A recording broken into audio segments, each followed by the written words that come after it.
this is a contest of wills. The snow is coming down in Foxborough.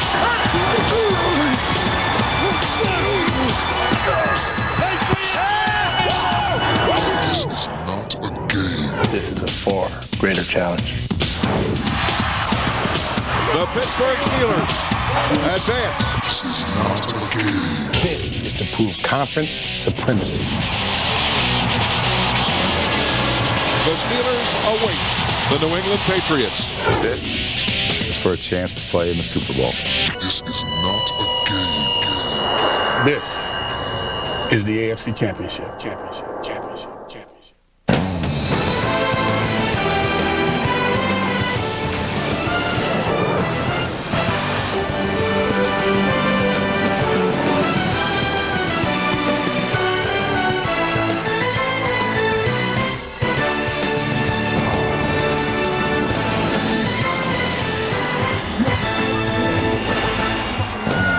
Good to have you with us, friends. Welcome to Pittsburgh, where the Steelers are playing in their fourth AFC Championship game in the last 8 years. Today, they welcome the Patriots, led by Tom Brady, the second-year signal caller who began this improbable season as an understudy to Drew Bledsoe, but is now the headliner, having won 12 of 15 starts. His backfield mate, Antoine Smith, helped carry the offensive load as the Patriots morphed themselves from worst to first in the AFC East.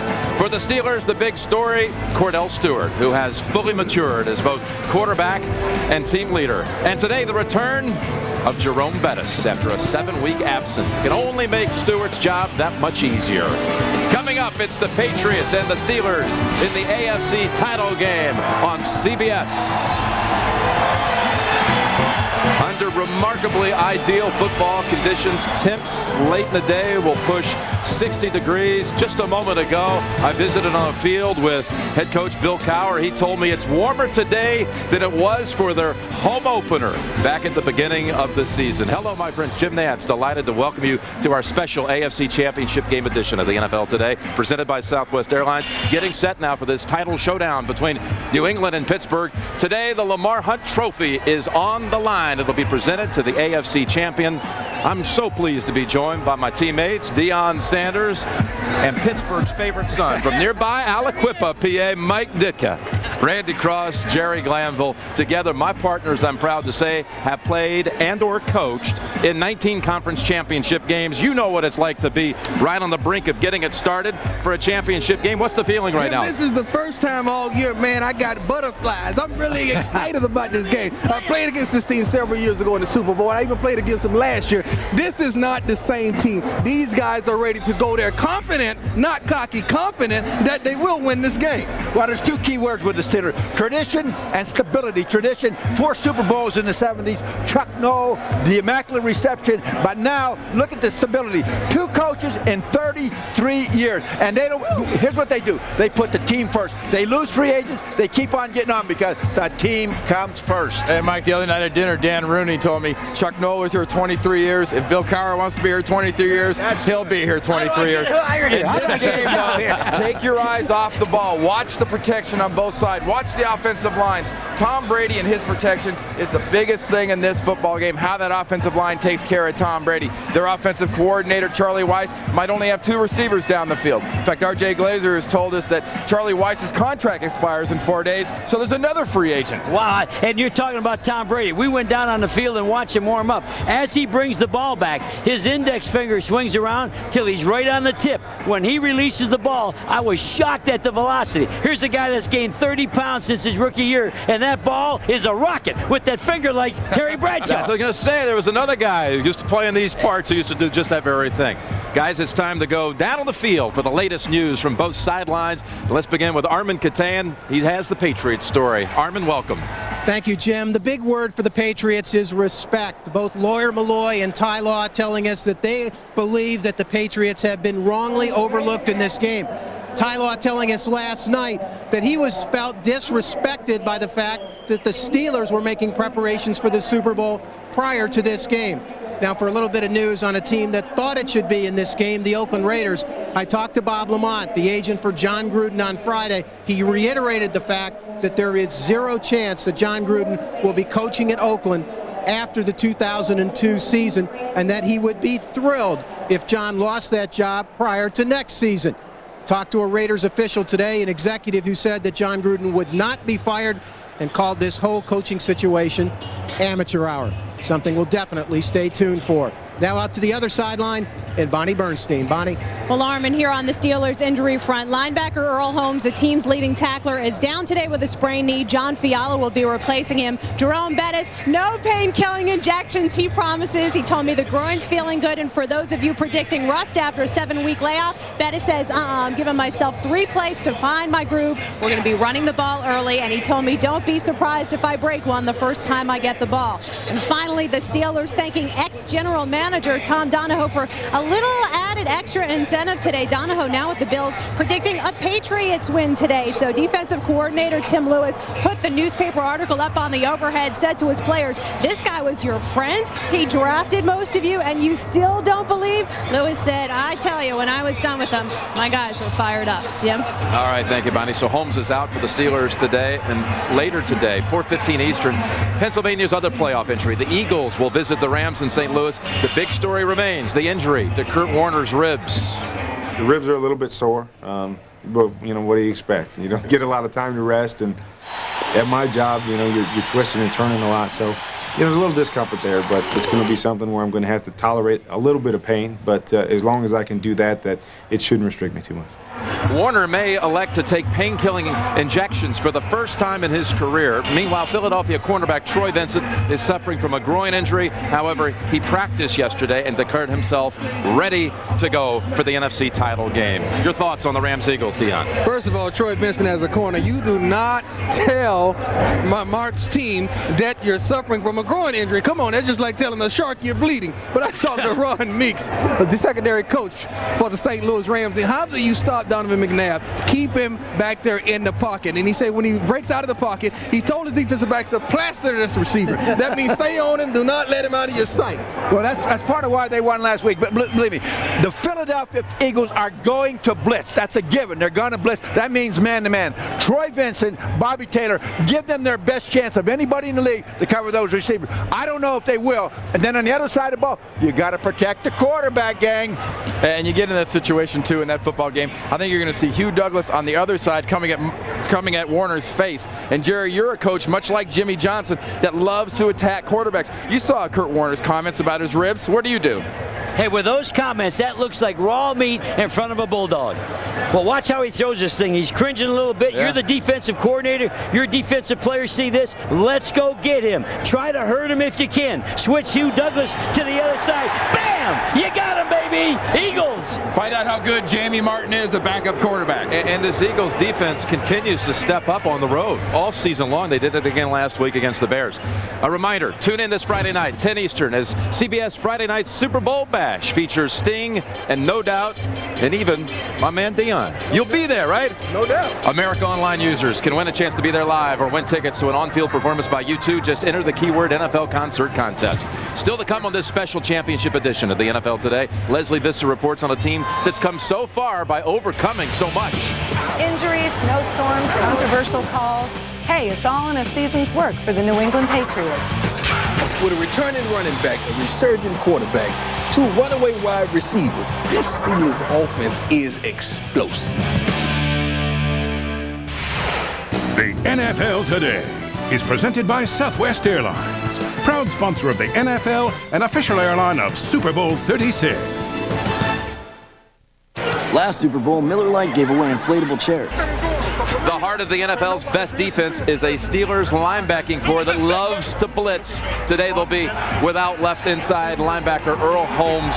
The Steel Curtain defense led the NFL with 55 sacks during the regular season. This afternoon, look for them to go after Brady pretty heavily. Mike Archer there, the linebacker coach, giving them a final word. Welcome back to, well, tropical Pittsburgh and the NFL Today. You know, a year ago at this time, the New England Patriots were picking up the pieces of a last-place finish in the AFC East. Now they're the champs of that division and one victory away from the Super Bowl. Leslie Visser joins us now. What a turnaround season. You know, we've had these in the last few years. There seems to be, whether it was the Rams one year or, you know, the Giants this year. It's New England. They are so happy in New England, it's as if Bucky Dent struck out. or Bill Buckner made the putt. Fielded the ball. That's true, Jim. You might be thinking Destiny's Child is one of the hottest singing groups, but it's also a band of brothers known as the New England Patriots. With Wonder Boy Brady at quarterback and a staggering streak of good luck, don't be surprised if Adam Vinatieri is kicking with Cinderella's slipper.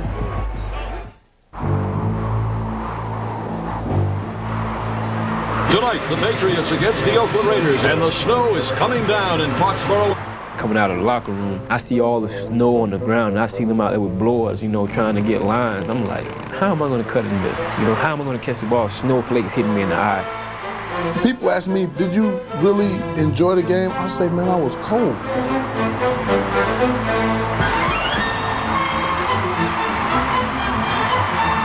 What about on the now infamous ruling? Should you have been charged with a fumble? I think the refs made the right call, and with everything that's been said after that, there was a lot of football game left with a lot of opportunities for them to stop us, and they didn't. And we made the plays to win the game, and I think the best team won.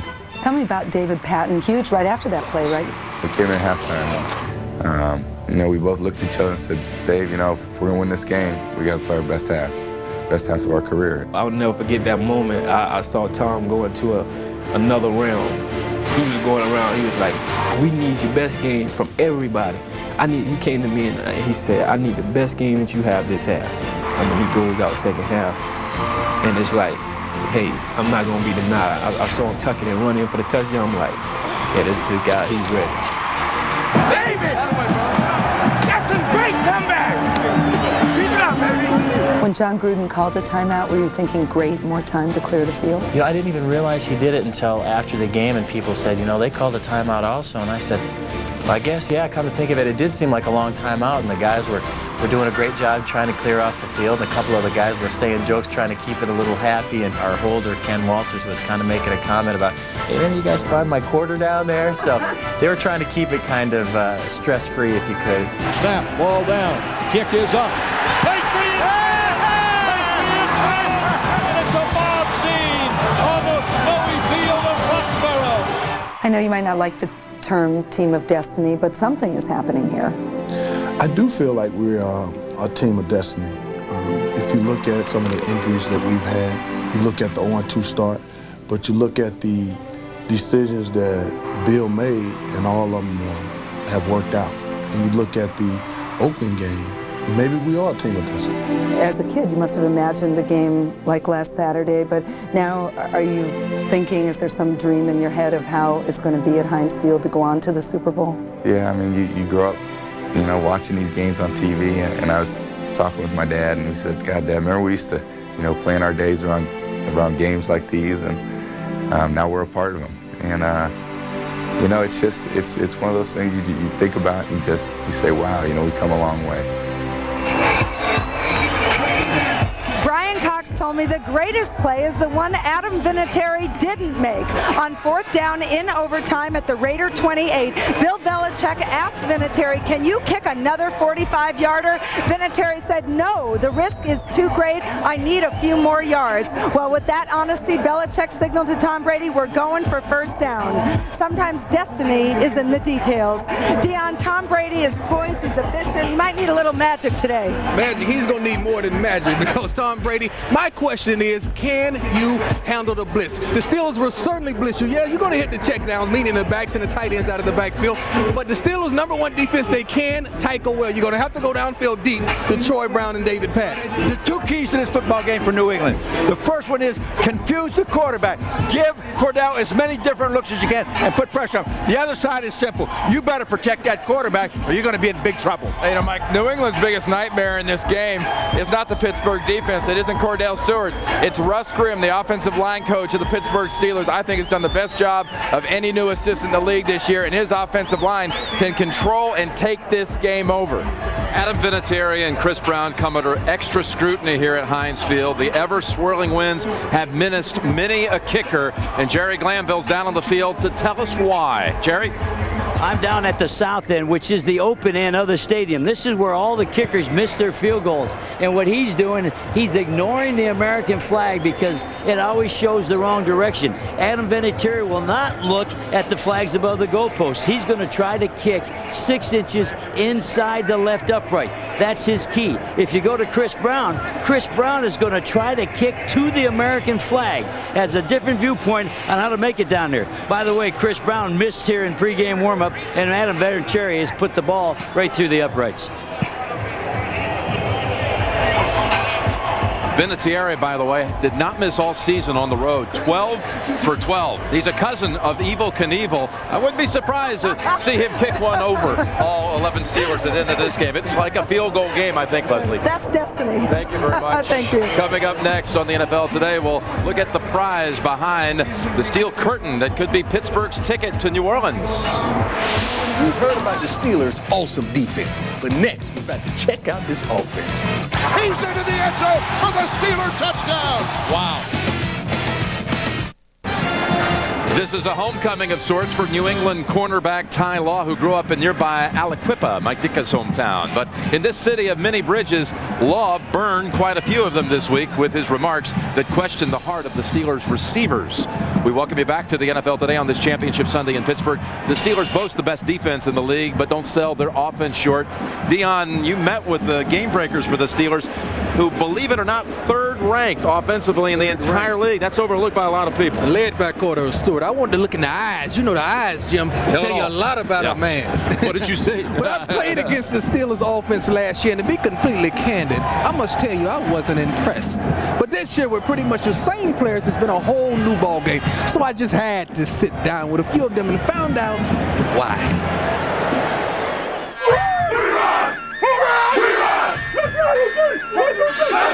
What happened from last year to this year? I think for us, I mean, it was probably the development of these two guys and this guy, because last year we were still pounding the ball, we were running the ball. I mean, I finished up over 1,300. Right. But these guys didn't finish up with over 1,000. So it made for a different strategy when the defenses came in and defend us. Mm-hmm. You know, this guy, you know, is totally different, you know. Explain. Well, I mean, it's just plain and simple. I mean, I'm just playing to my strengths right now. Last year, Plaxico can tell you, Hines can tell you the same thing. We weren't playing to our strength. Banks and banks of humming machinery. I've never seen so many knobs. So I'm sitting up here with a full course meal. Who's the appetizer? Who's the dessert? Who's the entree? And who's the salad? The appetizer would be Cordell running the football, because he's not gonna give you a whole lot of it, but he's gonna give you a taste of it. You know what I'm saying? Just a touch bit. Just a touch bit. Now we got the salad. And the salad, I mean, I'd say we get it going in terms of running game. That's the first course, not really the salad, but the first course, because we're gonna pound you, and then you gotta make a decision. And then that's when these two guys and this guy here take over. So that's the entree. That's the entree. They finish you off. So what's the dessert? A win.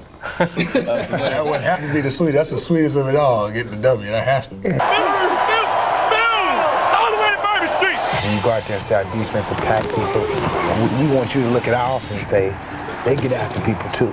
As wideouts, we're asked to do a lot of blocking to help Jerome. And that's your thing. I love it, man. That's your thing. I love it. I mean, that's one less guy Jerome has to think about if I'm Plaxico and I going in there and getting stronger. But you even got your boy blocking. I got him. I mean, I don't get after like Hines does. I don't take that physical approach that he does, because, I mean, Hines going there dropping dudes well, that weigh 30, 40 pounds more than him. I mean, I just get my job done. I ain't got to knock you down, run on top of you, but, you know, as long as 36 running outside of me and make a break inside out, my job is done. Game plan. I came down here and talked to Cordell last week. The bus looked me in the eye, hyped me all up. The bus broke down, man. The bus ain't break down, I think. The bus It was broke a mechanical down. failure. Yeah. It wasn't, the bus didn't break down. It was the mechanical failures that kept him from getting on the road. But those have since been shored up. So you got a nice mechanic this time. Oh yeah, you can rest assured. You can rest assured. Right now, he been sitting, man. The bus been sitting on bricks for what, 6 weeks now? The bus ready to ride. But for us to get to where we have to go, the ultimate goal, we do need Jerome to be in the game. That's what I wanted to hear. I mean, regardless of, we won games without him. For us to make it to the ultimate goal, to where we set the year out for, we need this guy to be in there because he is what Pittsburgh Steelers is all about. Now hear what I tell you, fans. Hines Ward has a point, but the Steelers have proven over the last 6 games that they don't really need to ride the bus in order to win, and that's the sure sign that they are indeed a much improved offensive team. All right, Deion, hear what I say. With all that offensive insight you have with the Steelers, you get the first pick. On IBM, I bet you didn't know who will be the AFC team in the Super Bowl. Tom Brady and the Brady Bunch are having a wonderful season, but I've just been informed by Sean McMahon, the CBS Sports president, that this will be the final episode of the Brady Bunch. I got to go with Pittsburgh. I'm a Pittsburgh guy, but I hope it doesn't come down to a Chris Brown field goal, believe me. I'm going to go with the New England Patriots. They're so scared of this Pittsburgh defense, they're prepared to throw the ball about 60 times. They're going to keep everybody in and protect and get it down the field. Well, I want you to watch one guy in a Pittsburgh Steeler. Hines Ward is going to be moved back to quarterback, run a sweep, but then he's going to throw the football like he did at the University of Georgia. A halfback pass, a big play by Hines Ward. You called something just like that in the Super Bowl. And by the way, those Brady specials and reunions are still out there. You never know. We'll be right back in Pittsburgh. Is sponsored by Southwest Airlines, proud sponsor of the NFL and official airline of Super Bowl 36. Nextel, how business gets done. And by Ray Bestis, the best in brakes, certified for your safety. Glorious scene here in Pittsburgh as we welcome you back to this special championship edition of the NFL Today. Game time approaching for the Patriots and the Steelers. And right now, let's go to the Heinz Field. Public address announcer Randy Cosgrove. And now, ladies and gentlemen, to honor America, today's national anthem will be sung by one of Pittsburgh's hometown heroes. Please welcome to Heinz Field, Pittsburgh's own Donnie Iris.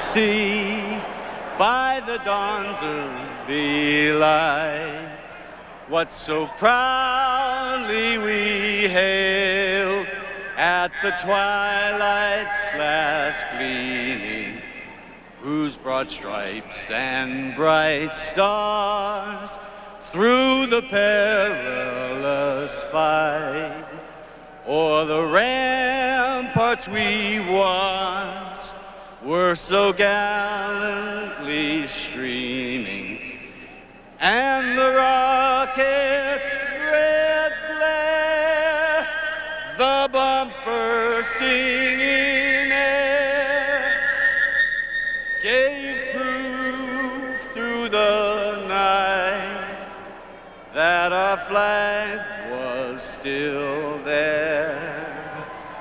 Oh, say does that star-spangled banner yet wave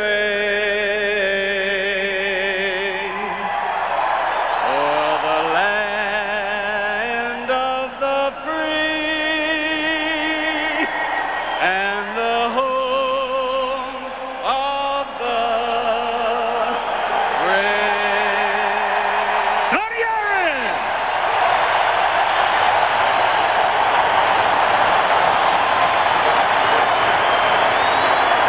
The 111th Fighter Wing from Willow Grove Air Station in Horsham, Pennsylvania.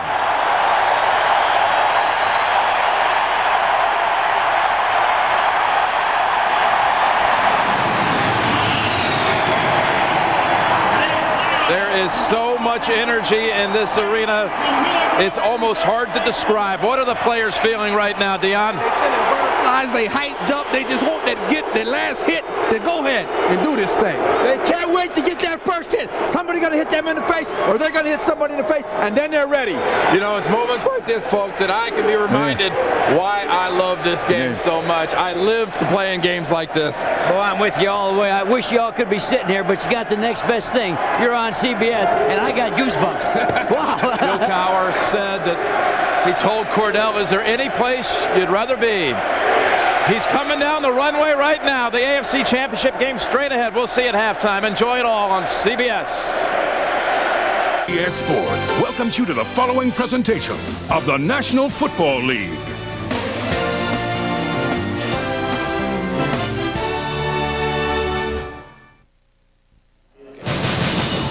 For 6 months, there has been but one goal, one dream, the Super Bowl. Most never get to live that dream, but the players on display today are so close, they can taste it. 1st and 10 Steelers. They give to the bus off the right side. The bus is gone. Touchdown, New England. Here they come. He's hit it sack. 35-30, 25-20, going all the way. Touchdown, Pittsburgh. The Pittsburgh Steelers are no strangers to postseason glory. The terrible towels signal the charge as Bill Cowher has his team primed for a run at a 5th Super Bowl title. Last week, they dismantled the defending champions, dominating with power and speed worthy of the Steelers of old. Throws it down the field. Plex is open. He's got it. He's into the end zone for the Steeler touchdown. The New England Patriots' magical season survived the winter wonderland that was Foxborough last week. Trailing late, the Patriots fought both the Raiders and the elements, led by quarterback Tom Brady. And a call steeped in controversy sent a 6th-year kicker center stage. Kick is up. Patriots! We're going to the AFC Championship game. 2 AFC teams remain, but only one can survive. The Patriots, the Steelers. The AFC Championship game is next.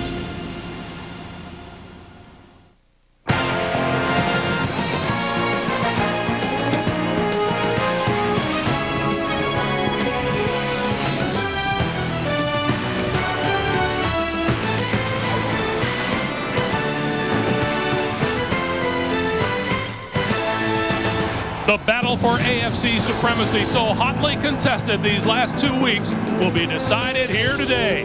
From Heinz Field for the AFC Championship, the New England Patriots and the Pittsburgh Steelers. In its inaugural season, Heinz Field is extended to the limit. Its inhabitants have waved the terrible towels in triumph and have basked in the glow of a glorious Steeler run. And now the intruders from New England present the final hurdle. Hi, everyone. Welcome to Pittsburgh. Along with my partner, Phil Simms, I'm Greg Gumbel. Yeah, the Patriots do provide a formidable challenge here today, and anyone who watched Tom Brady's performance in the snow last weekend knows the young New England quarterback can deliver. Well, what a good job by Tom Brady last week. Pressure situation in a playoff game for the first time. He delivered, got him to the championship game. This week, he's going to face a different kind of pressure. Pressure from the Pittsburgh Steelers, blitzing defense. How will he handle it? And the big key for Tom Brady today, make sure you get rid of the football. Do not take the sacks. Now, the Pittsburgh offense has had a number of spark plugs this season, but the guy sparking most efficiently has been quarterback Cordell Stewart. Yeah, Cordell Stewart has been the spark plug for this team. He's just played with so much more confidence this year. Very patient, knowing when to run the football, when to throw it. When he does throw it, he makes good decisions. The key for Cordell Stewart today, the Patriots want to make him win the game. Throwing the football, will he make those good decisions? So the question of the day, will it be the Pittsburgh Steelers, the AFC's most dominant team all season long, or the Patriots who arrive on the wings of a 7-game winning streak? With the AFC Championship at stake, one of these teams, 60 minutes from New Orleans. Our kickoff is next. For Pittsburgh fans, the Steelers are hosting the AFC title game for the 4th time in 8 years. On our sidelines today, Armin Katayan and Bonnie Bernstein. Armin is with New England head coach Bill Belichick. Armin. Coach, how critical is it that you control Cordell Stewart today in some sense of what you want to do defensively to stop him? Well, that'll be a big key for us. We need to keep him in the pocket and not let him make a lot of loose plays with his legs. force them to stand back there and throw. It's a lot easier said than done, but that's what we need to try to do. All right, Coach, thank you. Let's go over to Bonnie. Cordell, Bill Belichick said one of the keys is containing you in the pocket. How do you try to create opportunities today against the Patriots? Well, just continue doing what I've been doing all year, not trying to do too much more, not worrying about that, but being concerned about putting my team in position to make some plays and try to get some points on the board. And if they stop me, they got to worry about Jerome, he's back, and everybody else. So it's not just me, it's my whole team. All right, Cordell, thanks. Greg? Bonnie, Armand, thank you. A beautiful day in Pittsburgh, Pennsylvania. Sun is shining, a bit breezy down on the field. We'll see how that affects play, particularly the kicking game. The Patriots have won the toss, and they've elected to receive. Are you ready? Oh, I'm ready. Very excited. The fans were sitting in their seats about 30 minutes before kickoff, waving those towels, and it's just a great atmosphere for a football game. Chris Brown will kick it away. Patrick Pass is deep for the Patriots along with J.R. Redmond. And the AFC Championship game is underway. 5 yards deep into the end zone. Patrick Pass will not run it out. And New England will have the ball first down at their own 20-yard line as you look at young Tom Brady. 12-3 as a starting quarterback since he came on early in the season in relief of Drew Bledsoe. Well, Tom Brady's going to have to get over those butterflies early today. The Patriots are going to come out, throw on the football, get rid of it. That's what he said the key is for him. Don't take the sacks and look for the football to go down the field early and often. The Patriots begin with an I formation behind Brady. Movement up front. Penalty markers fly. This play doesn't count, although Brady completes the pass over the middle. Well, right away, what happened?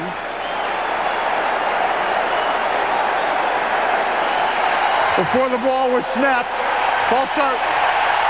New England, number 72. 5-yard penalty still, first down. Well, we saw it right from the start. The New England offensive line, they got to identify who is going to be the blitzer on each play. That's the key for them. The rookie, Matt Light, jumped first. In the backfield, Antoine Smith and Mark Edwards. Troy Brown and David Patton, the wide receivers, and Rod Rutledge is the tight end. And Brady spreads the field on 1st and 15 from the 15-yard line. Boy, how about this? Championship game, 5 wide receivers for the first play. Brady pulls it down and goes down.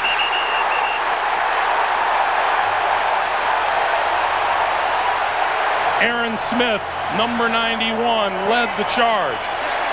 The Steelers run the 3-4 defense. It is Smith and Kimo von Oelhoffen on the outside with the great rookie Casey Hampton in the middle.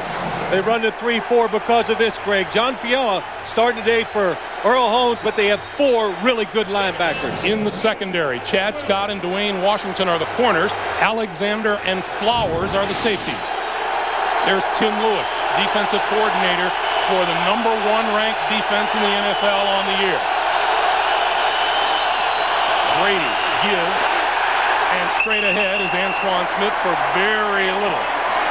Well, Tom Brady made a nice decision on his first pass. He looked down the field, 5 wide receivers. The Patriots picked up the blitz wonderfully, but nobody was open, so pull the football down, don't make the big turnover early, and just wait till you get into the flow of the football game. Sacks are nothing new for the Pittsburgh Steelers. Their 55 quarterback sacks led the NFL, and there's the man who has to figure a way around them, the offensive coordinator of the Patriots, Charlie White.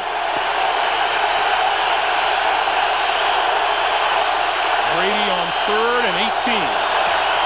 Quick pass to the side, and the screen is complete, and Troy Brown out across the 25 to about the 27-yard line. He'll still be about 3 yards shy of a first down. Mike Jones made the stop, and onto the field will come the punting unit. Well, that's a big play, Greg. It gives them better field position. It makes you feel better about your offense. And also, now they know what they're dealing with out here in the crowd noise. The crowd noise was the biggest factor against the Patriots offense that time. Troy Edwards standing back at his own 30 for the Steelers. For the kick from Ken Walter.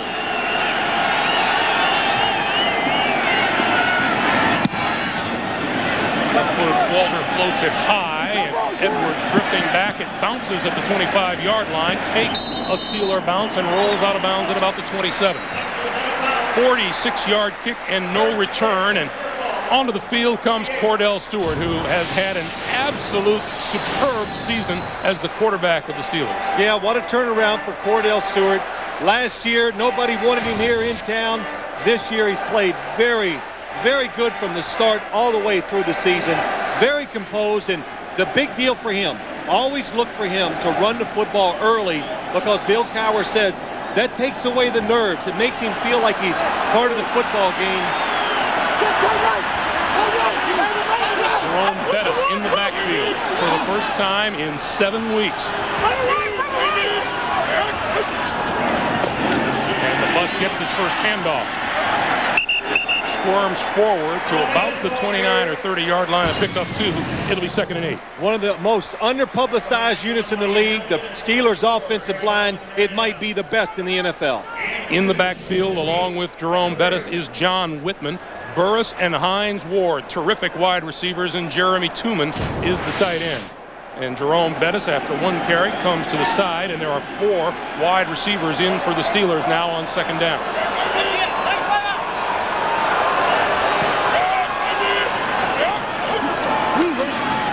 From the shotgun, Stewart throws, and that's incomplete, intended for Plexico Burris, trying to hit him on the back shoulder, and it'll be 3rd and 8. The New England defense. Hamilton, Mitchell, rookie Richard Seymour, Anthony Pleasant up front. When you look at New England's linebackers, the question is, can they stand in there and take the pounding by the running game of the Steelers? On the corners, Ty Law and Otis Smith, the safeties, to Bucky Jones and Lawyer Malloy. And Romeo Crennel is the man who runs the Patriot defense. This is what the Patriots want, 3rd and long, so they can give Cordell Stewart a lot of different looks. And here comes the blitz. Stewart has time, throws incomplete at the 40-yard line, intended for Hines Ward, who slipped as he tried to make the catch, and so it'll be a 3 and out for the Steelers. Well, both teams did a very good job of picking up the blitz. New England comes with 2 extra blitzers. They get them all at the line of scrimmage. Cordell Stewart, plenty of time to throw it. Both of his throws were off lines. That's just nerves starting out in a big game. Troy Brown drifting back to the 20-yard line. Nice move at the 30. And reaches the 45-yard line. Troy Brown, the NFL's leading punt returner, with a 25-yard return as we take our first time out. As you look at Tom Brady's incredible second-half numbers from last week's game, Tom Brady was as relaxed a young quarterback as you could possibly imagine when we talked with him yesterday. Fine field position for New England at their own 45. Brady on the move, throws over the middle, in and out of the hands of his intended receiver, J.R. Redmond. Well, Greg, you were right when you're talking about Tom Brady. I looked at him yesterday when we were talking to him. I said, you know, Tom, you guys cannot run the football against the Steelers defense. And what did he? He looked at me, gave me a little smile, and he goes, I guess that just means we're going to have to throw it. He's excited about it. But what we've seen here early, physically, they're picking up the blitz, they're getting in the right positions, but they are not keeping the pass rushers out long enough for Tom Brady. On 2nd and 10, Antoine Smith straight ahead for a couple, pulls his way to about the 48-yard line. And as we talked to Tom Brady about that comeback that was made in the second half in the snowstorm last week, he said when we were trailing by 10 with 9 minutes to play, everything that is supposed to kick in at that time of the game kicked in perfectly. Yeah, it did. They had to have about 10 different things go right for him, and all 10 went their way. That's why they won the game in overtime. But again, the Steeler defense, you watch it on film, you think you can do certain things against it, then you line up against them, and you go, oh man, they're a lot better in person than it looked on film. 3rd and 7. And a whistle and a flag, and this play will not count, although Brady will unload it anyway.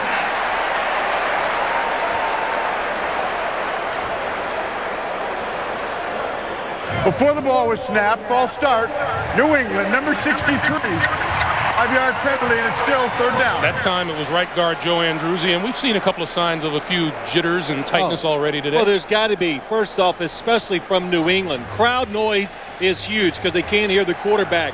But you're playing a defense that's fast. You know it's good athletically, and they move around a lot. So everything is working against the New England offensive line here in the start of the game. Brady and the Patriots facing a 3rd and 12 and need the Pittsburgh 45 for a first down.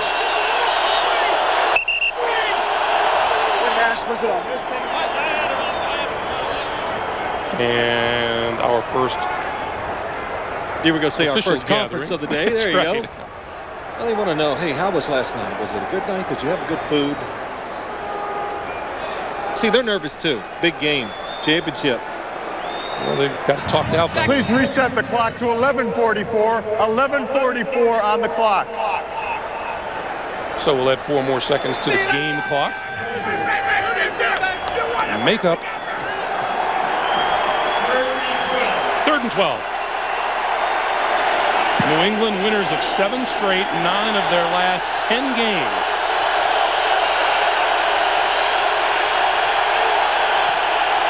J.R. Redmond is the lone back alongside Brady. No blitz this time. The pass over the middle is complete. Redmond spinning at midfield and goes down and is a good 5 yards shy of first down yardage. Well, the Steelers, they know it's 3rd and long, so they're going to play safe defense. They're going to make Tom Brady throw the football short. And when you do that against the Steeler defense, they're very good running to the football and excellent tacklers. Troy Edwards standing back at his own 20-yard line, awaiting the kick from Ken Walter.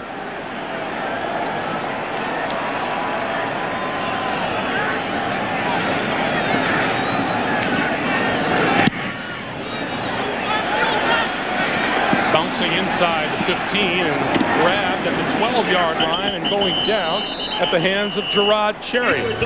So excellent defensive positioning for the Patriots. 10:35 to play in the first.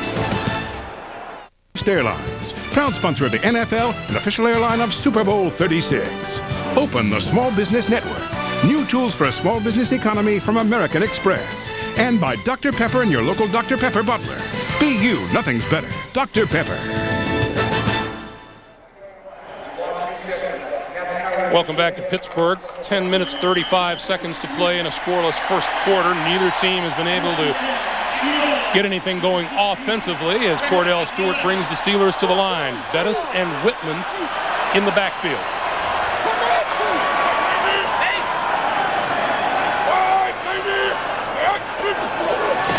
And a pitch for Bettis, and Bettis wrapped up inside the 10-yard line. Willie McGinnis was first to him, and let's check in with Bonnie Bernstein. Bonnie. Well, Greg, Jerome Bettis says that botched painkiller injection was almost a blessing in disguise this week. His running, his cutting, his burst much better than last week. But one thing he did, he went back and looked at all 225 of his runs this year. He said, I looked at my footwork, I looked at the way I ran. I just kind of wanted to relive all those moments to try to ward off some of that dreaded rust.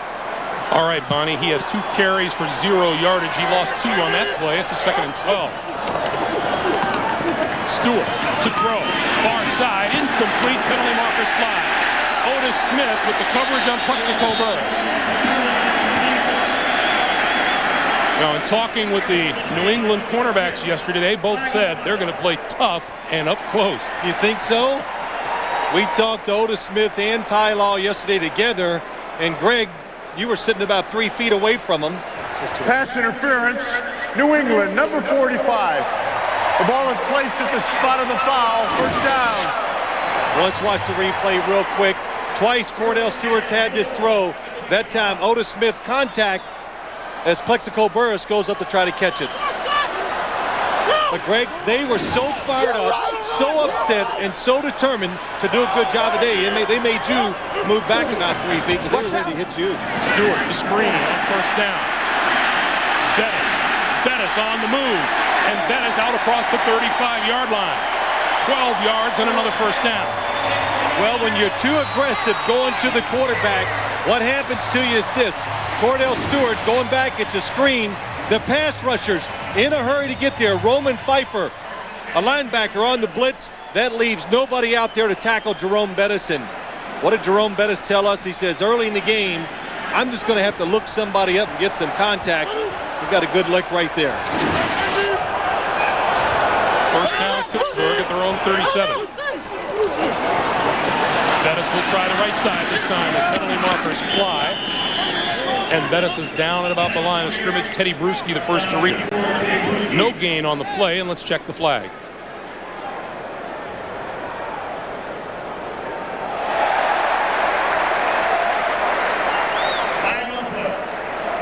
I think the umpire threw the flag, Greg. Usually this is a very unusual call.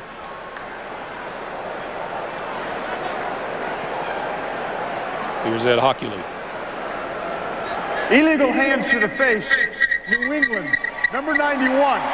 It's a 5-yard penalty and an automatic first down. That's defensive end Bobby Hamilton. Yeah, Bobby Hamilton probably just trying to get good explosion against an offensive lineman. Lets the hands go to the face, and that's pretty easy to spot when you do that. Second New England penalty on this drive. Bettis with a breather on the side. Well, when you've been out 7 weeks, do not expect Jerome Bettis to carry the football 25 to 30 times today. Stewart, quick drop, quick pass, incomplete. Intended for tight end Jeremy Tooman, and middle linebacker Teddy Bruschi was there. Well, what they had this time, New England being aggressive early in the game, especially on defense. Teddy Bruschi on the coverage, but one of the corners, Otis Smith, was on a blitz. Nice coverage by Bruschi against Tooman. Teddy Bruschi has had a terrific season for Bill Belichick. A couple of sacks, a couple of interceptions.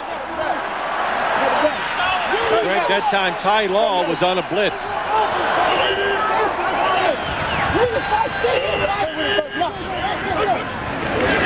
Stewart lost the football. The pile up at the 39-yard line. Got third down. And it appears that the Steelers recover.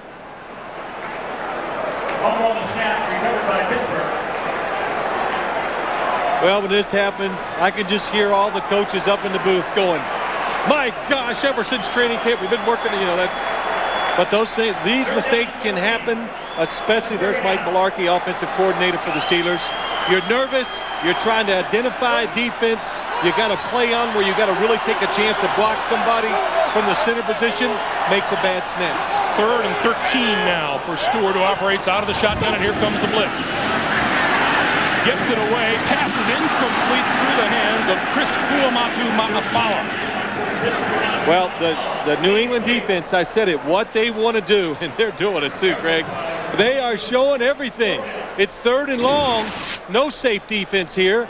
Look at the linebackers, 1 from that side, 2, 6 people coming. Pretty good pickup, and look at the hit. Roman Pfeiffer gets a nice lick on Cordell Stewart.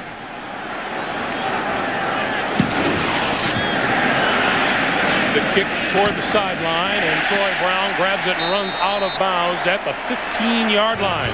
Nice kick by Josh Miller of the Steelers, 46 yards. Yes, Max Bickford gets a wake-up call from his doctor. Now he's on a mission to fight the fat. Oscar winner Richard Dreyfuss stars in an all-new education of Max Bickford tonight here on CBS, America's most watched network.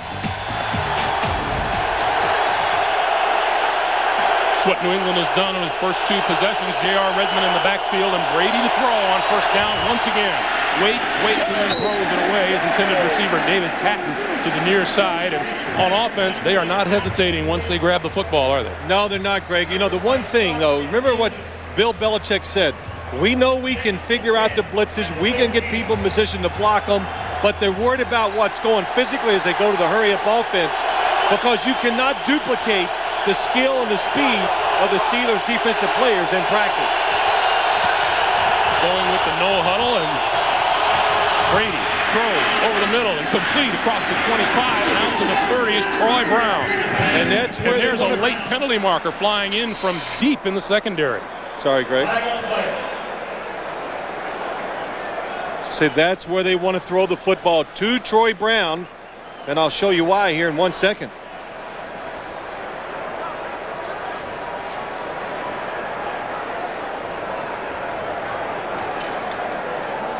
conference number 2 of the day on the far side of the field. Greg, why they want to throw it to Troy Brown? They're going to play him inside. That puts a safety on him. Lee Flowers, Troy Brown, tremendous season.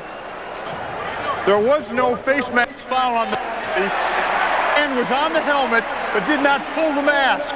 The play results in a first down. All right, good explanation. Let's look at the catch. Troy Brown, here he is against Lee Flowers. Nice little move to the outside, just enough, create space, catches it, and then protect the football against a swarming defense. First down of the day, and there you see what was the possible penalty and was decided it wasn't. Quick pass, and that's complete to Troy Brown to about the 35-yard line. Yeah, good shot by that, Greg. Just a hand on the helmet and a good conference by the officials to get the call right. And once again, the Patriots go without a huddle. Remember, neither team has crossed midfield so far today. You know, I was close. I said the Patriots going to come out during the week and be conservative, and here they come, just letting it go. Another blitz. This time, Brady pulls it down and then falls at the 36-yard line, so he picked up a yard on the play. John Fiala with the stop, and now the Patriots are looking at a 3rd and 4. I think when we met with the coaches yesterday and Bill Belichick was telling us what they're going to do, I was like, oh my, you're kidding. But that's what happens when you get in big games. Don't be afraid to try to win the game. Don't be concerned, oh, if we make a mistake, make the plays. Here comes another blitz pass over the middle, and fighting for first down yardage is Jermaine Wiggins, and he didn't get there. The spot is going to come up about a half yard short of a first down. Well, another blitz, and the Patriots again just get somebody on every blitzer. This time, John Fiala comes in. Look at J.R. Redmond come across the formation, make a nice block against Kendrell Bell. But again, good tackling down the field. And we're going to have a measurement here. And as we talk to Bill Belichick, you know, we're saying, well, what are you going to do about all those blitzers? And basically, Coach was saying, well, I'm not going to let them come unimpeded, Phil. He was a little insulted that we said that to him, and it's about a foot short, and I think they'll punt the football here. And I'm probably thinking wrong. As you say that, number 44, Mark Edwards, comes onto the field on 4th and 1, and Tom Brady's still out there. The Patriots are going to go for it. And let me go on record quick here. I really disagree with this. Field position is too important. You've had a really good start to the game if you're the Patriots. You withstood Pittsburgh's initial onslaught on defense and offense. You see New England's numbers on 4th down. Antoine Smith, Mark Edwards in the backfield.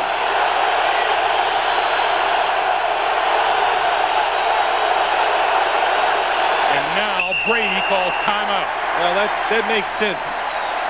Hoping to pull the defense offside. It didn't happen. Running out of time. The punting unit will be on the field when we come back.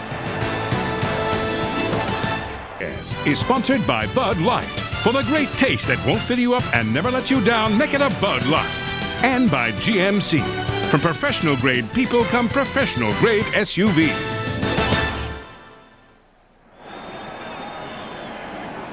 As we come back to play, Phil, is it preferable to burn a timeout there rather than taking the 5-yard penalty? Yeah, it is, Greg. You play field position to the max in the first half. You waste the timeouts in the first half. You save them in the second. Troy Edwards is deep. What a kick. What a kick by Ken Walter. And this one will bounce at the 5 and take a sideways bounce and is down just inside the 10-yard line. 52-yard punt by Ken Walter of the Patriots. This reminder, Saturday, February 9th, join the NFL's biggest stars for the 2002 Pro Bowl. Tom Brady, Cordell Stewart, Kurt Warner, Marshall Faulk among those expected. We ask you to check their local listings. Let me rephrase that. You use your timeouts freely in the first half. You conserve them in the second half because you need them in case you're trying to win the game late. You waste them in extreme circumstances. Yeah, waste is not a good word when you're talking about this game. Well, Pittsburgh has had the worst of the field position battle so far. Bettis and Whitman in the backfield now as Cordell Stewart operates from his own 9-yard line. The pitch for Bettis, trying to turn the corner. Doesn't get there. Ted Johnson led the charge, and he's dropped back at his own 6-yard line, a loss of 3. Greg, there is no doubt Jerome Bettis is not as fast and as powerful as we've seen him in the past. This time, trying to decide where to go. Well, maybe he's just not as quick and powerful because there are no holes to run in yet so far. You know, we talked with Jerome on Friday, and he was adamant as he comes to the sideline, adamant about saying he wasn't going to be missing anything. Yeah, you know what? Again, just like the Patriots offense getting ready for Pittsburgh's defense, practice speed and game speed, no matter how hard you try, they're different. Amos Zeroué is onto the field now on 2nd and 13. Stewart fakes the pass, almost gets wrapped up in his own end zone and makes it out to about the 2 or 3 yard line. A loss of 4 on the play, and it's 3rd and 17. And so far, the only pass that Cordell Stewart has completed was a 5-yard screen pass to Bettis. Well, this is the fake screen left. Sweep right with the quarterback, but the problem was it was against the blitz, and Bobby Hamilton, number 91, had him in the end zone. Cordell Stewart, Greg, you said it. He's big, he's strong, hard to bring down sometimes just one-on-one. Oh, how many times did we hear the Patriots say yesterday, he's more than a quarterback, he's another running back in the game. Well, you said while watching him warm up, he's 20 pounds from a linebacker. But he has very strong legs, helped him get out of trouble. Out of his own end zone, pass this side to a wide-open Zeroué. Zeroué to the 10, to the 11. And that'll be well short of a first down. Mike Vrabel made the stop after a 9-yard pickup, and the Steelers forced a kick. Well, patience. I tell you, the one thing I like, both teams on offense showing some patience, not gambling. To the other side, there's good defenses when you get to the championship game. And the Patriots, Greg, are doing everything defensively, making it difficult for the Steelers offense. Outside of that near heart attack that you had on 4th and 1, everything's been pretty steady. Josh Miller's line drive kick, and that one takes a Steeler bounce, and what a punt. That one all the way down and inside the 25-yard line. Good for a 64-yard kick, but there's a penalty marker down. Troy Brown should have caught the football and stepped out of bounds. Instead, he lets it go, hits in, and rolls another 15 to 20 yards.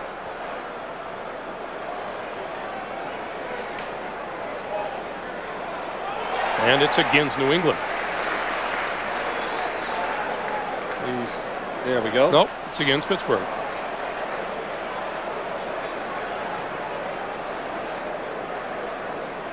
Bill Cowher saying, Ed, talk to me. Well, Bill Cowher knows what a wonderful change of field position he got out of that, and now I don't think you have to ask the Patriots. They're going to want you to re-kick it. Oh, they're not likely to get another kick of that nature.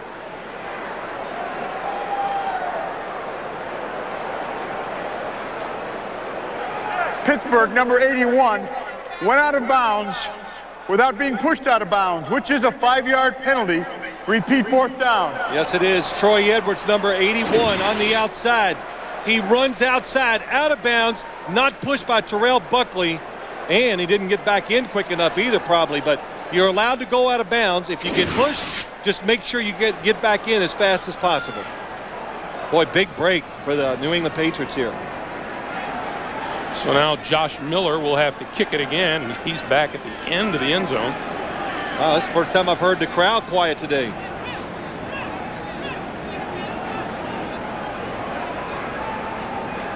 Boy, what a change. I'm thinking, what a change of scenery for these New England Patriots from last Saturday night in Foxborough, but we've experienced the same change. It is incredible. Now, the other thing, too, as we got ready for this game today, the Steelers very concerned about the punt returns by the New England Patriots, and the Patriots think they have a decided advantage in special teams, especially with their punt return team.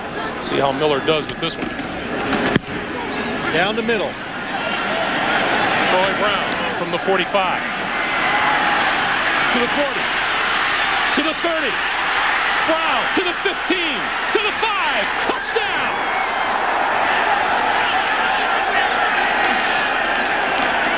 Bill Cowher, they've been kicking to the sidelines. The kick before was to the sidelines. They kick it right down the middle. They give all the options to Troy Brown and to the New England Patriots, and they take advantage of it. Right down the middle. Watch Troy Brown. Little hesitation, and then right up the middle, and such a big hole. Nice job of just staying out of the way of the tackles. Good blocking downfield. Boy, Terrell Buckley, terrific job of blocking, and that's what they wanted. A special teams scoring opportunity. They got it. The second punt return touchdown allowed by the Steelers in 2 weeks. Jermaine Lewis did it for the Ravens last week.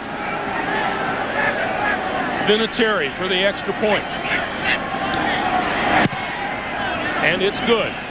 Bill Cowher could not have been more explicit. We don't want Troy Brown bringing punts back right up the middle. He did.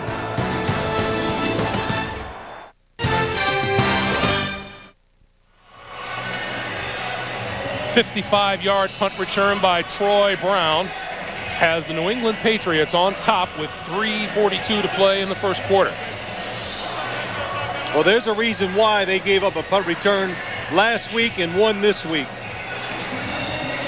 Bill Cowher really getting on the officials. I don't know if it's for the penalty call or he thought some of his players were being held during the return, but we saw a lot of replays. I saw no holding there.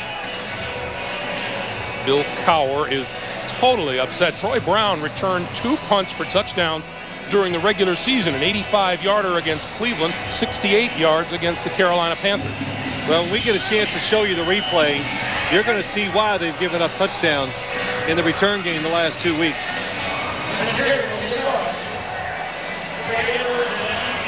Now, you know, when New England coming here, scoring first is a tremendous pressure just taken off of them now.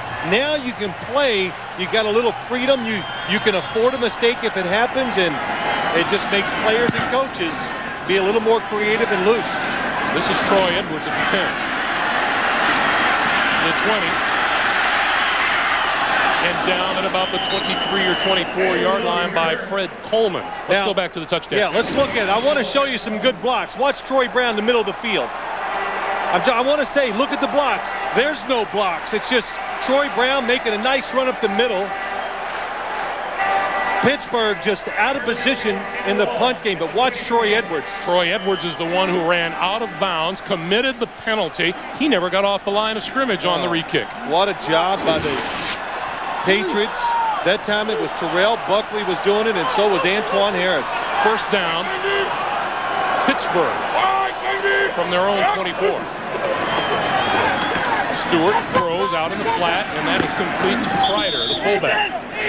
The New England Patriots, when you say they lead here, consider that entire game against the Raiders, they never led until it was over. Well, you know, you look at this game today, Greg, we've talked about the New England defense, some of the things they want to try to do, but this Pittsburgh offense, they were really counting on one fact, the fact that their offensive line can overpower New England's defensive line, and they can run the football, and when you do that, everything opens up for the Steelers offense. Stewart, under pressure, gets away, right up the middle, to the 40, 45, midfield, and one man to beat. Can't beat Otis Smith, and he's run out of bounds. 34 yards for Cordell Stewart and a big first down. Well, that's what the defense of New England, they got the perfect play on again to stop it. But Cordell Stewart, he avoided a safety. Look at the blitz. Here it comes. Nowhere to go. Breaks a tackle. Just gets away from another one. And then Lawyer Malloy, no chance in the middle of the field. Cordell Stewart can run just like a running back in situations like that.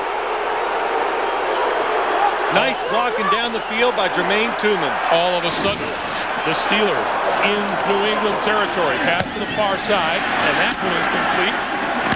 And Hines Ward inside the 35-yard line, and appears to be a little hitting on the far side of the field, doesn't it? Ooh, a little. Everybody's running, trying to get some licks in. Jerome Bettis in the backfield actually became almost a lead blocker after the ball was caught. He ran down there so fast. Hines Ward with his first catch of the day, a 4-yard gain. The line of scrimmage is the 34, and it's 2nd and 6. Well, the way you stop a running quarterback is you blitz him. In other words, you just cover the whole front of him, where when he wants to run, there's nowhere to go. The Patriots just a little out of position. Cordell Stewart took advantage of it. The give is to Bettis.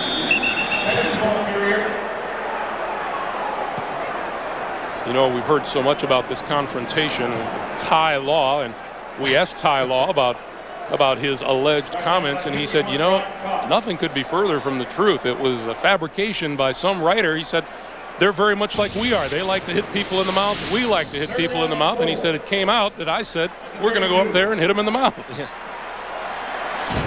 Yeah, he was, besides feeling like they're getting no chance to win the game. He was pretty upset over those comments that were printed, and he let us know that yesterday when we talked to him. Another blitz. From shotgun on 3rd and 5. The pass is complete inside the 30, inside the 25 to Bobby Shaw, and a first down for the Steelers.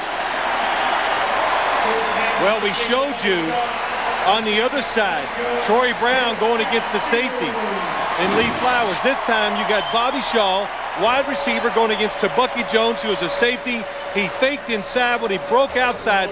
Look how wide open he is. And again, the Steelers' offensive line and the running backs doing a good job of picking up the blitzers.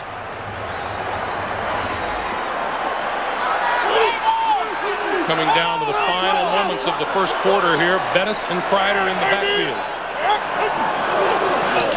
And the fake, the pass out to the side, that's complete to the tight end, pushing inside the 15-yard line and very close to another first down. Mike Vrabel with the stop. So as time winds down in the first quarter, the Steelers trail by 7, but they're on the move. That's the end of 1. New England 7, the Steelers nothing, and we're coming back to Heinz Field for more right after this. Bowl Sunday, you can vote for the game's MVP. Your vote counts toward deciding the winner. Log on to SuperBowl.com or America Online keyword SuperBowl.com. Now, you know, I have been just burning up the computer the last couple of weeks for all the people out there. I never use it. Greg makes fun of me because he lives on it because he has no life. But just kidding, partner. But look at Pittsburgh's red zone off all the first 3 possessions, 29 yards, 60-some yards on this possession. Cordell Stewart has completed 5 straight passes, and he's thrown in a 34-yard run for good measure. First down from the 13. Bettis pulls across the 10 to the 9-yard line. Pick up a 4, and it's 2nd and 6. Yeah, when you look at Pittsburgh's offense, they're not that good in the red zone. They kick a lot of field goals. 29th in the National Football League. The Patriots very good, but it really doesn't make sense to me. I understand Pittsburgh's ahead. Sometimes they go for the field goals, but when you got a mobile quarterback, good wide receivers, a creative game plan, and good running backs, you should be one of the best inside the 20-yard line scoring touchdowns. Side of the ball, the New England Patriots have been outstanding in the red zone defensively as Stewart dancing around and goes down at the 11-yard line. We specifically talked with Bill Belichick about his red zone defense. Oh, he said, hey, look, he looks at me and laughs like I know it inside out because he coached for the Giants for so many years. And Cordell having trouble with the snaps so far today. But Bill Belichick says the key to our defense is we just take away some of the easy plays that the offense wants to do. We make them, we'll give them throws, but it's going to be the throws way outside to the sidelines, and most teams are not willing to try it once they're going in to try to score. Play clock is down to 5 as Stewart and the Steelers look at 3rd and 8. Pulls it down, and now Stewart is on the move. Penalty marker down, throw into the end zone is incomplete, and let's check the flag. Usually when a quarterback moves like that, yep, it's going to be a hold because the offensive lineman's going, hey, what's going on here? He's wondering why the defensive lineman just takes off and runs away from him. Holding Pittsburgh, number 77. The penalty is declined. Brings up 4th down. So that's Marvell Smith, the 2nd-year tackle, and that'll bring Chris Brown and the field goal unit on. And to say that things have been adventurous here at Heinz Field for place kicker Chris Brown is an understatement. He's missed 15 or 14 field goals on the season, 10 at home, and 1 last week in the postseason. And this south end of the field is the trouble spot as far as the wind is concerned. From 30 yards out, he hit that one hard and he hit it straight. Who do you think is happier, Bill Cowher or Chris Brown? 7-3, Patriots lead. This is Tom Brady of the New England Patriots. The men and women protecting our country are America's true heroes, today and every day. Thank you. Thank you, Tom Brady, and each week we add our wishes as well. Chris Brown, that field goal was all the more miraculous because as he was warming up, Jerry Glanville was all over him out on the field. Oh, it was. I thought Chris Brown should have just lined up and kicked one at him because he was watching every kick, analyzing it, and just he kicked it very well during warm-ups. From the 13-yard line, this is Patrick Pass to the 30 and over the 30 to about the 33-yard line and brought down by Lindsey Jackson, and we check in with Armin. Greg, it's really no surprise what Troy Brown has done today or set a team record with 101 receptions this year, because when you talk to him, the words like persistency, consistency, and hard work come up time and time again. It really dates back to his days as a teenager in South Carolina, where he used to haul watermelons, pick them up 10 to 12 hours a day, not only strengthened his work ethic, but really developed his strength of his hands. Back to you. All right, Armin, yeah, that'll explain those arms of his. The 33-yard line, the line of scrimmage. The give is to Antoine Smith, and Antoine Smith to about the 35 and 36-yard line. It'll be 2nd and 7.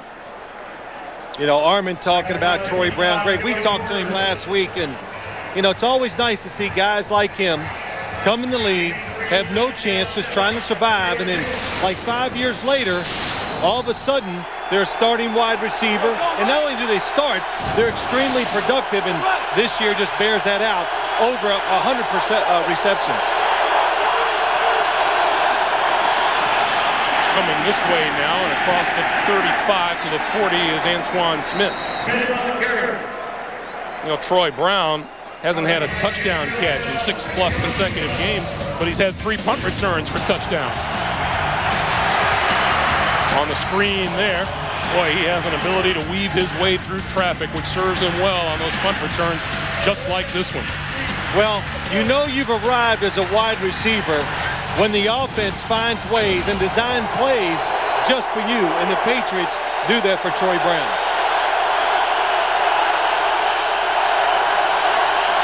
Brady from the shotgun, quick pass this side, and that is complete and out of bounds to Charles Johnson, number 81.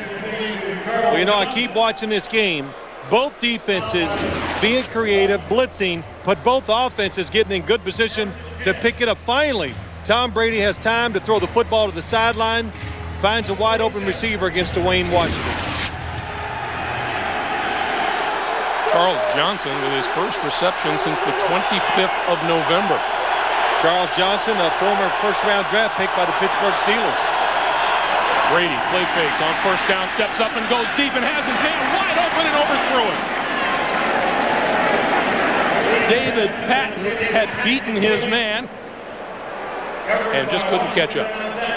Well, Tom Brady probably had to be a little careful because he's getting ready to get smashed by Jason Gilden. So he throws it in a safe spot, and David Patton, one of the fastest wide receivers you'll see.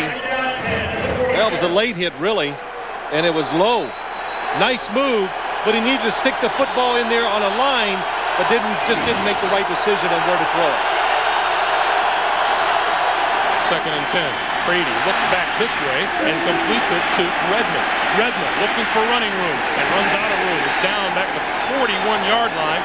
Kendrell Bell, the NFL Defensive Rookie of the Year, heads him for a 6-yard loss. Well, Tom Brady limping just a little bit from that hit because you could see his ankle turn on the play before. But the one thing, Greg, last week we saw, I think, at least 10 screen plays by the New England Patriots. That might be all of them we're going to see today. The Patriots knew Pittsburgh was too good on defense, too fast, and they knew they'd be working on them all week too, so not going to try too many of them. Steeler fans on their feet on 3rd and 16. Brady steps up over the middle, complete inside the 40-yard line to Troy Brown, and that's enough for a first down, and the Steelers are saying incomplete.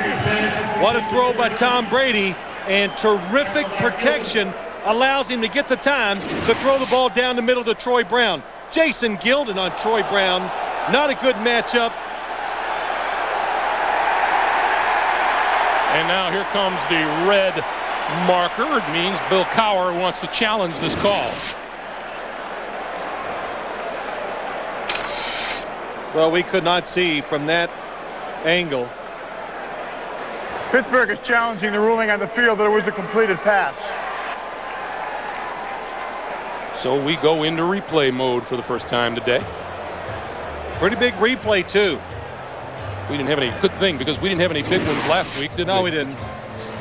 No such thing as a little one you get in the playoffs. Troy Brown has possession, turns, hand is under the football. It comes out, but it's after he hits the ground. Let's look at it again. This is not going to be a good angle because we lose sight of the football. Let's try this one.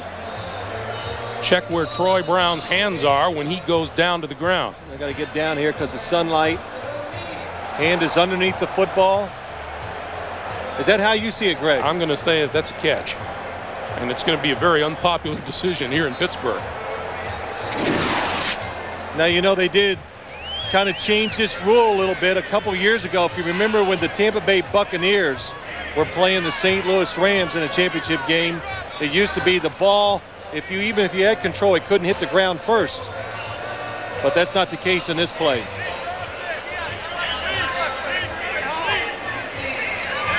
Well, Ed Hockley is going to take a good long look. We're at 10:26 to play in the first half. Yeah, it's pretty tight, and it's going to be how he interprets the rule. He has to have total control of the football once he hits the ground. Elbows on the ground. Elbow hit the ground. He had control of the football when his elbow hit the ground. Let's look at that one more time. Well, Ed Hockley has made his decision. A body part. See, I didn't recognize it the first time. Watch. He catches it. Total control.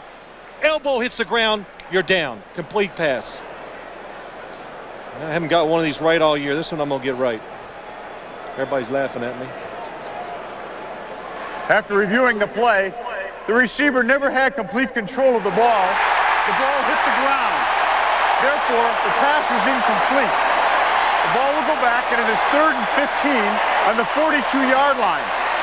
We'll put 8 seconds back on the clock. Please reset the clock. Let's watch it again.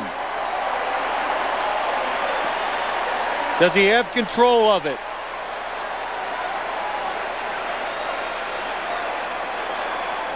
I thought he did. Well, you got to be on the ground to have control. But, yeah. And regardless what it is, Greg, you have to remain in control of the football even after you hit the ground.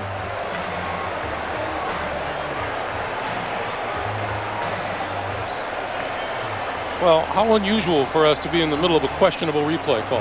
Well, that's a tough call. Yeah. Now Ed Hockley is going to explain it to Bill Belichick. Meanwhile, that wipes out what would have been a 19-yard gain and a New England first down. So the key there, even though it looked like he had control, even after he hit the ground, he has to keep it in his control at all times. And you know, the Patriots, despite leading this game 7-3, have yet to cross over into Steeler territory on offense today.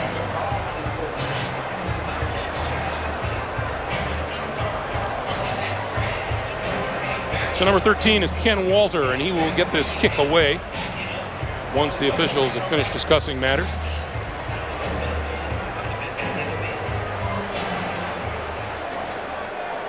Well, Ed Hockley is going to go back. I think they're going to...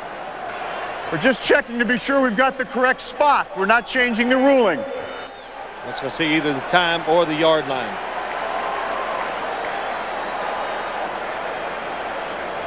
Well, as they take a look at that, you'd have to say that the New England Patriots have to be happy with the way this game has gone so far. Oh, they got to be ecstatic. They were just hoping to hang in there. I think even on offense, Greg, they're starting to find protecting a little better and what they can do throwing the football down the field.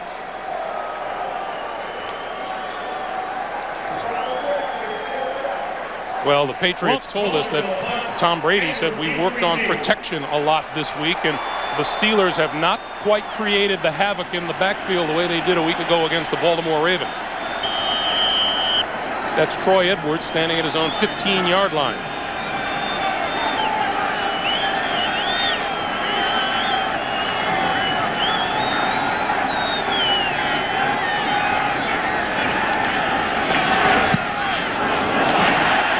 Side of his foot and out of bounds, and this is going to be the worst punt of the day for Ken Walter.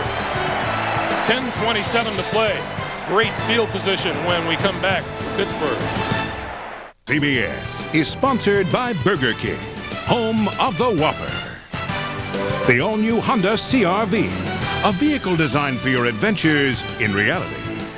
And by IBM. E-business is the game. Play to win.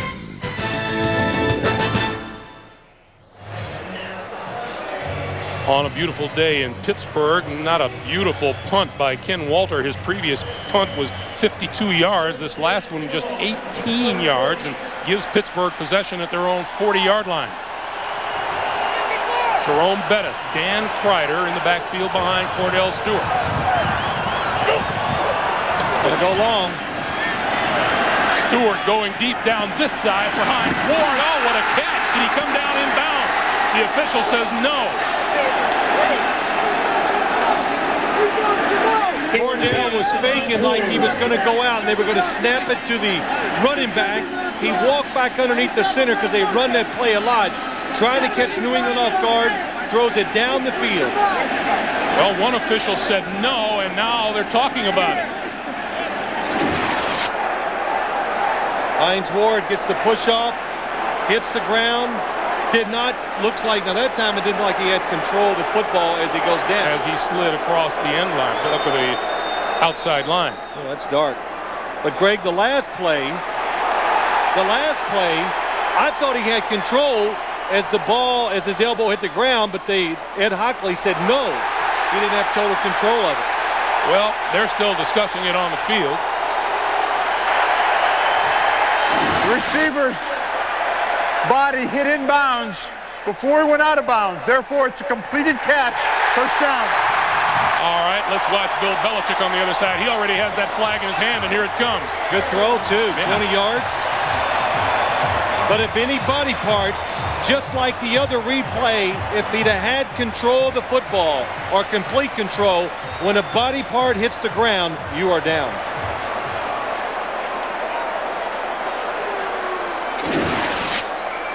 Let's look at it again. I thought Hines Ward got just a little bit of a push off. What a catch by him, though. And the question is, does he have control here as he hits the ground? Well, you know I'm going to be wrong. I figure I'll just wait and hear what you have to say, and then I'll go the other way. I wanted to see the other replay because everybody said we're all up here talking about it. I didn't see that football moving.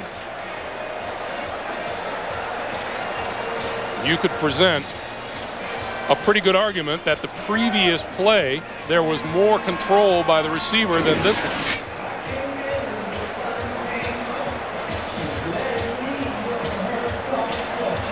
Terrific effort by Hines Ward. He re-gripped the football, then when he hit it, came out. He re-gripped it too.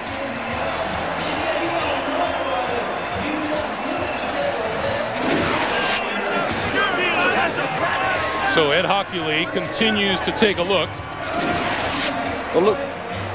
Well, here's Cordell after the throw. Trying to fake him out, trying to get New England to relax. They run a fake where he's always going out to the wide receivers, looking like, hey, what's going on here? And they usually snap it to the running back. So Pittsburgh was hoping New England would think they were running that football play, get them relaxed. Cordell get under there, take the snap, and go deep. You know, and Bill Cowher was telling us yesterday, he just delights in these. You know, he runs them so often, you can't really call them trick plays anymore. They're part of the arsenal. Watch his right hand. Well, there's no doubt when he hits the ground, the ball comes loose. After reviewing the play, as the receiver hit the ground, the ball was moving in his hands on his chest. He never got possession of the ball again until after his body had touched the ground out of bounds. Therefore, it's an incomplete pass. It brings up second down. You know what? I was even afraid to give my opinion. But Ed Hockley, let me just say this. Terrific job of explaining to the fans and everybody at home exactly what's going on and exactly what he saw in the replay and is basing his decision on.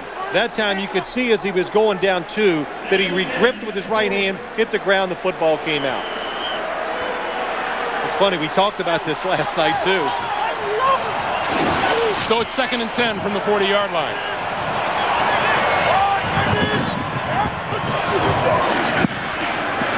Couple of play fakes, and Stewart with a screen. This is Zeraway.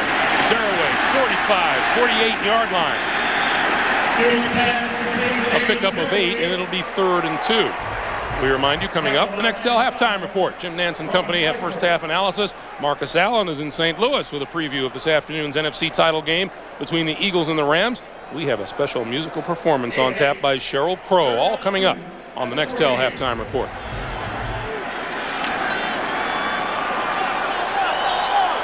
Third and 2 for Stewart and the Steelers.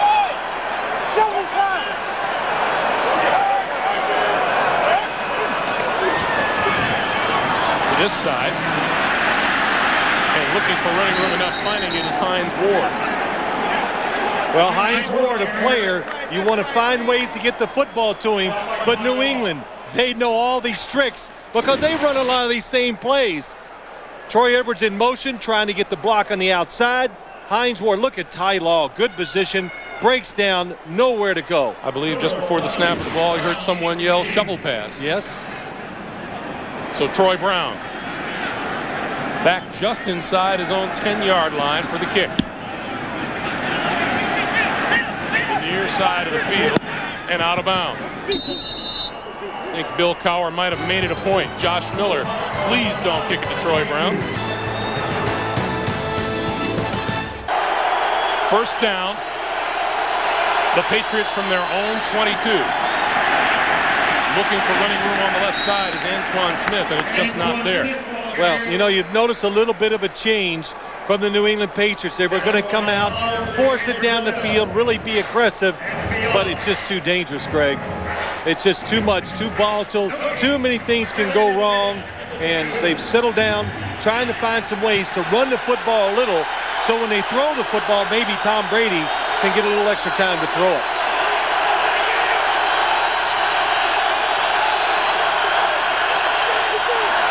With Troy Brown in motion, Brady will throw. That's complete. And this is Brown. And Brown across the 40 and out to the 42 or 43-yard line.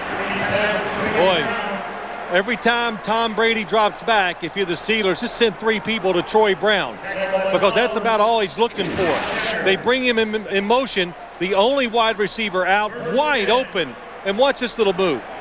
Lee Flowers misses the tackle and lets him get a lot of extra yards. How's this for how much Tom Brady has relied on Troy Brown? 101 receptions on the regular season, 59 of them for first down.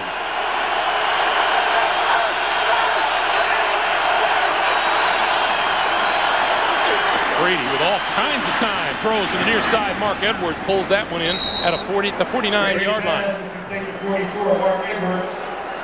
7 yards, 2nd and 3. Now, I'm telling you, Tom Brady waited as long as he could because he was trying to get it down the field to Troy Brown, but he very smart. Don't be too greedy. Take the short pass and get you 7 or 8 yards.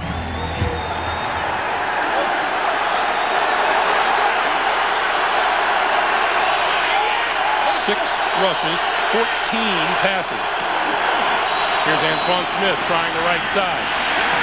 Across midfield, still on his feet and down to the 47 of the Steelers. Brent Alexander tripped him up, and Antoine Smith battling a sore right leg with a pretty good carry. Well, you know, when you're making terrific runs and you're getting 3 and 4 yards, you know it's rough out there. Jason Gilden, nice job. Doesn't let him get outside, uses his right shoulder to take on the block, and Antoine Smith breaking the tackles and doing a good job just to pick up the first down. New England offense in Pittsburgh territory for the first time today. Brady to throw. Out in the flat, Edwards. Edwards cuts it back and comes up short of the 40-yard line. As we come up on 6.5 minutes to play in the first half. Tom Brady and Lawyer Malloy were the 2 team representatives who came into Pittsburgh early for the press conferences on Friday, and they stayed rather than travel back to New England. Tom Brady telling us, one reporter said, well, gee, you're going to miss the Saturday morning walkthrough. That won't exactly cost you a football game. Straight ahead is Mark Edwards. And Edwards looks to be about a yard to a half yard short of the first down. You know, a lot of times when you watch a football game and running backs have to struggle so much and break tackles and all that stuff just to get a couple yards, it makes me think there's gonna be some fumbles because you're fighting so hard to get those extra yards. You get hit too. The more you fight, the more guys get there to hit on you, and that's what causes the fumble. Let's see what New England's offense does here on 3rd and short. 2 tight ends on the field. Brady going to keep it. And he appears to have enough for the first down. That might be the best play you can do. I was going to say, boy, handing the football off to a running back in 3rd and short against the Steelers, I don't know if they can get back to the line of scrimmage quick enough. So quick count, catch them off guard, let the quarterback pick up the yard. Now the Patriots really feel like once they get down to this part of the field that they can score with a big play because the Steelers, when you get on their side of the field, do not blitz as much as they do when they have you backed up. Brady eludes the tackler. No, he goes down at the 47. Jason Gilden kept after him and got it. Hey, look, you don't get to the AFC Championship game and having the #1 ranked defense in the National Football League by being overzealous, over-pursuing running plays, and Jason Gilden almost fooled because he's such a good athlete, still gets a sack on Tom Brady. On his way to his 2nd straight Pro Bowl, Gilden registered 12 sacks during the regular season, added another against Baltimore last week. Hard to trick this defense and get it out of position. Quick pass out here to Troy Brown. Brown to the 40. Now dragged down at about the 41-yard line. Lee Flowers made the stop. 4:15 to play in the first half. Now, you know, Greg, go back to that play before. It just took so long. You know, that would have been a tremendous play against about 27 or 28 other defenses in this league. But Pittsburgh, again, they're taught so well by Tim Lewis. They're so disciplined. They do not get out of position for the trick plays. Brady needs to reach the 26-yard line for a first down. Pass the other way, knocked down and almost intercepted by Jason Gilden. Last week, twice against the Baltimore Ravens, Pittsburgh linebackers were blocked to the ground, got up and hit the quarterback and caused interceptions. And Jason Gilden, they try to knock him to the ground. He doesn't go, gets up, and really should have had the interception. So Ken Walter set to kick it away, and Bobby Shaw is standing at his own 10-yard line. You got to knock these defenders down twice to get a good play. Sky high. Fair catch called for. He let it bounce at the 1-yard line, and it goes into the end zone. So the line of scrimmage will be the 20-yard line. 40-yard punt, no return. Jason Gilden with a couple of huge defensive plays. CBS is sponsored by Open, the Small Business Network. New tools for a small business economy from American Express. And by Dr. Pepper and your local Dr. Pepper butler. Be you, nothing's better. Dr. Pepper. The statue out front of Rooney, the longtime and beloved late owner of the Pittsburgh Steelers. And his son Dan now operating the team and enjoying this trip to the AFC Championship game as much as anyone. 3:39 to play. 14 passes to 9 ground attacks for the Steelers. Zero-way wrapped up by Richard Seymour, the rookie, first-round pick out of Georgia, loss of 1 on the play. Richard Seymour, the Patriots, the first-round draft pick, like you said, Greg, they've referred to him as like a puppy right now because he's going to grow into one big mean dog as he really learns how to play. Look at the size, and for being that big, playing inside, able to move around, quite a factor when it comes to rushing the passer in certain situations.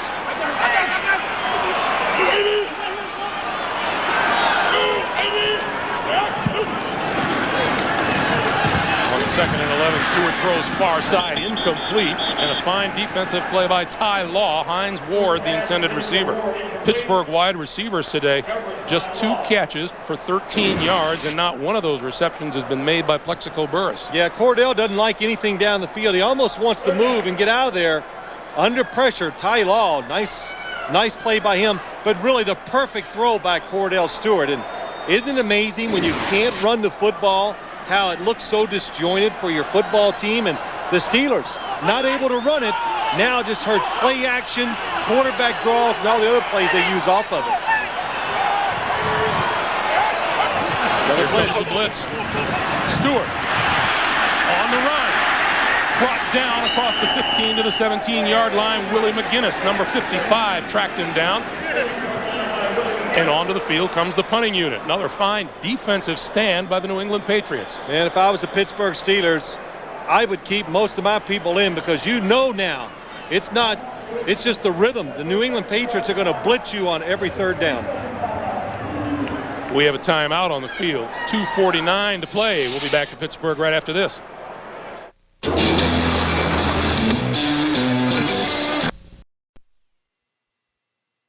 They have 1 remaining and hope to get some good field position out of this kick. Pittsburgh goes through its 4th third and out of the day. Troy Brown is deep. Josh Miller get away from Brown and gets some distance on it and gets it inside the 30-yard line. Oh, Bill Cowher will love that one from his punter. 53-yard kick and no return. And see why CBS Monday is America's best night of comedy, starting with The King of Queens, followed by all new episodes of Yes, Dear, Monday's #1 comedy, Everybody Loves Raymond, and Becker. Plus, an all-new 48 Hours Monday here on CBS, America's most watched network. You know, they're still talking about our appearance on Yes, Dear? Yeah, sure they are. What are they saying? Those 2 idiots that couldn't get their lines down? That might be what they're saying. I know one thing. I would never want to be an actor and do a sitcom, because that is some work they do. Yeah, they do. They work hard. They put a lot of hours in, and benefits seem to be good, though. Oh, yeah, they're not doing it for free. I know that. 2:42 on the clock. The Patriots with the ball at their own 30-yard line and 1 timeout remaining. They'll also get a stop of the clock at the 2-minute warning.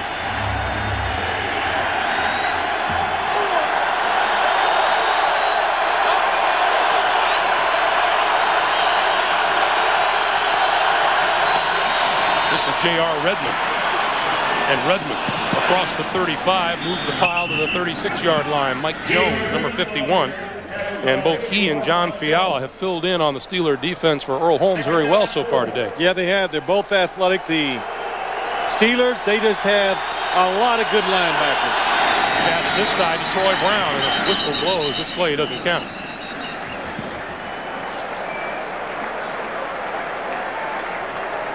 Before the ball was snapped, start, New England, number 80.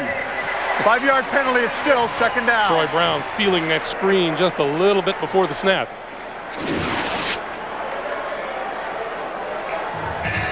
Yeah, he moved just before the snap. I don't blame him. As fast as this defense runs to the football, I'd want to get it in my hands as quick as possible, too. 2nd and 9.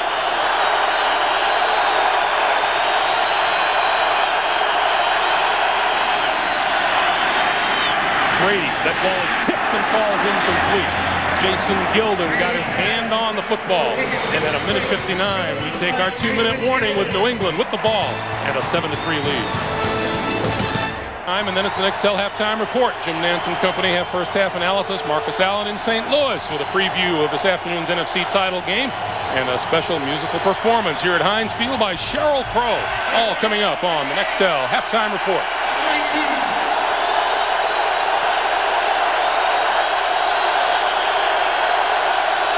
If Brady and the Patriots want points on the board before the break, they need a first down here on 3rd and 9. Here comes the blitz.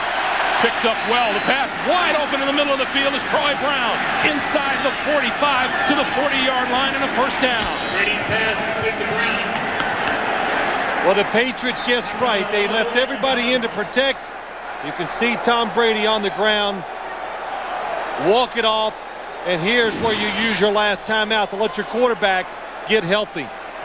But look at the blitz pickup. Excellent. 2 times today he's been hit low. That was number 41, Lee Flowers. You know, you're not allowed to go low on a quarterback but it looks like Lee Flowers did not have much choice. To get to the quarterback, he had to go low. You'll remember Brady came up limping earlier from a hit as he dropped back to pass. And Drew Bledsoe has come onto the field. Drew Bledsoe, who left the team in week 2 with a chest injury and replaced then by Brady. And now Bledsoe with a walk to the far side of the field. Well, you know, Greg, the fact that Tom Brady is still limping, and probably limping worse, is not a good sign. Watch the hit. And it's just so hard to guess, and I'm not even going to do that. Then both knees really buckle, gets twisted. But sometimes when you get hit like that, you can walk it off, and you can see they're going to be okay. But as he was going towards the bench, he actually started limping more. I think there is Patriots owner Bob Kraft. Well, what a tough spot for Drew Bledsoe. It took Tom Brady, I thought, a long time to get in rhythm and feel the pressure of the defense and start performing well. Drew Bledsoe been on the bench, like you said, Craig, for so long. And as you take another look, Drew Bledsoe's numbers on the year, he has thrown just 66 passes, completed 40 of them for 400 yards, 2 touchdowns, 2 interceptions. This is a first down. Bledsoe throws, completed the 25-yard line to David Patton. What a throw by Drew Bledsoe. Right off the bench, and, well, I'll tell you, Greg, we've watched him practice some, and he hadn't lost anything off of that arm. 16 yards and a first down. First catch of the day by David Patton. Bledsoe on the move now. Heading for the sideline and is whacked out of bounds by Chad Scott. And that's very much the same kind of play that Bledsoe was injured earlier in the season. It was, and the coaches need to say, hey, Drew, we're down to number 2. Tom Brady heads off the field, and let's go back and listen to this hit on the sideline.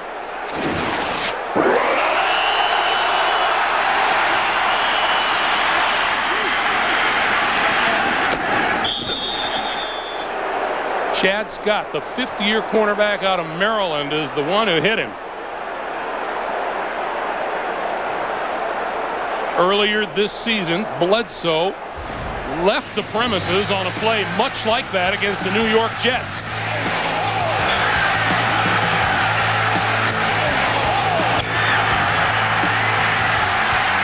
That marked the end of Bledsoe's playing time.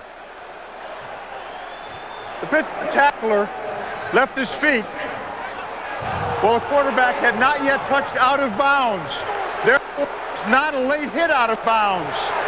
There is no foul for unnecessary roughness. So Ed Hockley filling us in on why a flag wasn't called. Greg, we saw the replay, but not only that did he leave his feet, but he hit him when he was still both feet in bounds. And Drew Bledsoe, and I tell this to all quarterbacks, never take a hit like that. Get out of bounds, go to the ground, whatever you can do, because it cost Drew Bledsoe the season, and it's the defenders are just too good, too fast, and too powerful. And you know, if you're Drew Bledsoe, you're saying to yourself, you know, this sideline hit is getting a little old. Well, he's coming in, and I just saw him when he came into the game. It wasn't like, oh, I'm in and I've been out all year. He came in, was slapping the players with great enthusiasm right away. He's in a good frame of mind, makes a good throw, and did a good job moving out of the pocket. 2nd and 6. Bledsoe throws this side. That's complete to Patton, and Patton is out of bounds at about the 11. Let's go down to Armin Katayan. Armin. Greg, the preliminary report on Tom Brady is it's a lower left leg injury. He's gone to the locker room for observation. Status unknown at this point in time. Back to you. All right, Armin. I told you earlier, that time the Steelers, Greg, they've been pressuring. They pressure all the time on defense. They drop back. They gave the Patriot wide receivers room, and Drew Bledsoe makes a good throw to the outside. Patriots have only scored 3 touchdowns their last 13 trips to the red zone. Bledsoe throwing, corner of the end zone, touchdown!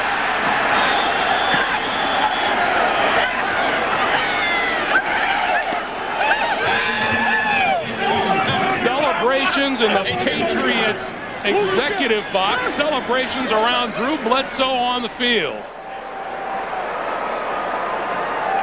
Unbelievable. They put all 3 wide receivers to the right. They keep the tight end. They block it all. The Steelers blitz. Troy Brown against Jason Gilden. There's no way. I'm sorry. It was David Patton on the catch. I just figured it was Troy Brown because they throw every pass to him. But good blitz pickup and another good play by Bledsoe. Vinatieri's kick is good. David Patton has not caught a pass all day from Tom Brady. He just caught 3, including a touchdown pass from Drew Bledsoe. 14-3 pass. This play from the Baltimore Ravens last week. Watch. Here comes Patton. Goes to the inside. Everybody's to the inside trying to cover him. The Ravens had the same exact play. Elvis Gerback waited a little too long to throw it. If you remember, Brandon Stokely didn't get both feet in bounds in the corner of the end zone. The Patriots get Patton a little farther inside, give him more room to work with, and Drew Bledsoe makes a good throw. How about that man, Drew Bledsoe, coming in, and you know, you couldn't be in the spotlight anymore. Unbelievable. I tell you, it's got to be so exciting for him to come in and perform that way. Bledsoe 3 out of 3 for 36 yards in the touchdown. And from the 15-yard line, this is Troy Edwards. Edwards looking for running room, dancing, and dances out of bounds at about the 27-yard line. Edwards on the repair. We remind you, for the best AFC and NFC championship game coverage on the net, including expert analysis and live game centers, go to cbs.sportsline.com or your America Online keyword CBS Sportsline. Tom Brady going into the locker room with a definite limp. Actually looks like he's walking a little better now, too, so.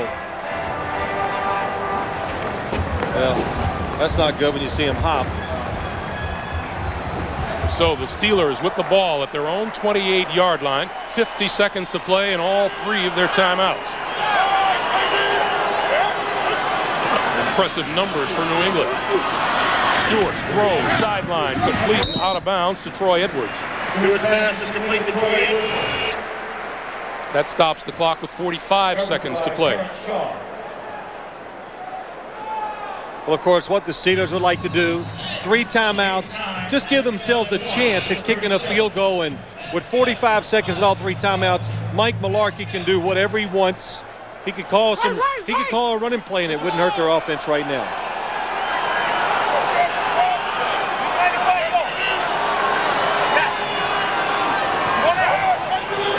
With Hines Ward in motion, Stewart. Here comes the blitz. Picked up, pass over the middle, and that's across midfield and complete to Plexico Burress for 16 yards and a first down. Well, I was going to say, Greg, is New England going to play it safe? On defense, no is the answer. They came with another blitz, picked up wonderfully by the Pittsburgh Steelers.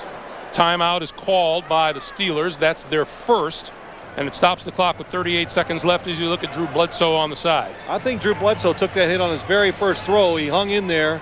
And when he did, made the good throw over the top, but he took one underneath. Well, this is going to be an interesting halftime session for Bill Cowher. I think it's not out of the realm of possibility to think that the Steelers are a little bit shocked here. They go through a 13-3 regular season, and as we said at the top of the day, dismantled the defending champions last week. 2 things it has to make you feel a little disconnected, Greg. They're used to getting to the quarterback with their blitzes, always. Look at the number of sacks they had this year. They're also used to coming out and dominating you physically from their offense against your defense. Today, can't run the football and not getting to the quarterback consistent.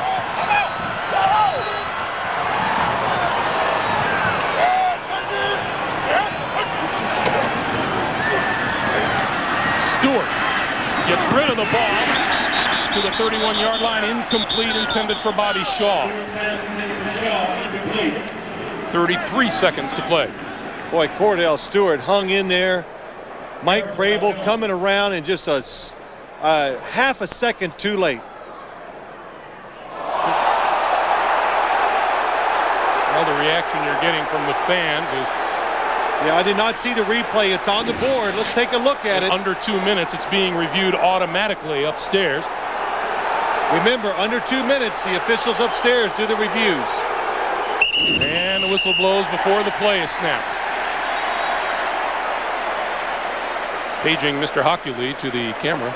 You know, but Bobby Shaw didn't do he wasn't over aggressive that he caught the football. So I just figured he did. Oh, okay, he wasn't upset about the incomplete call. Let's take a look.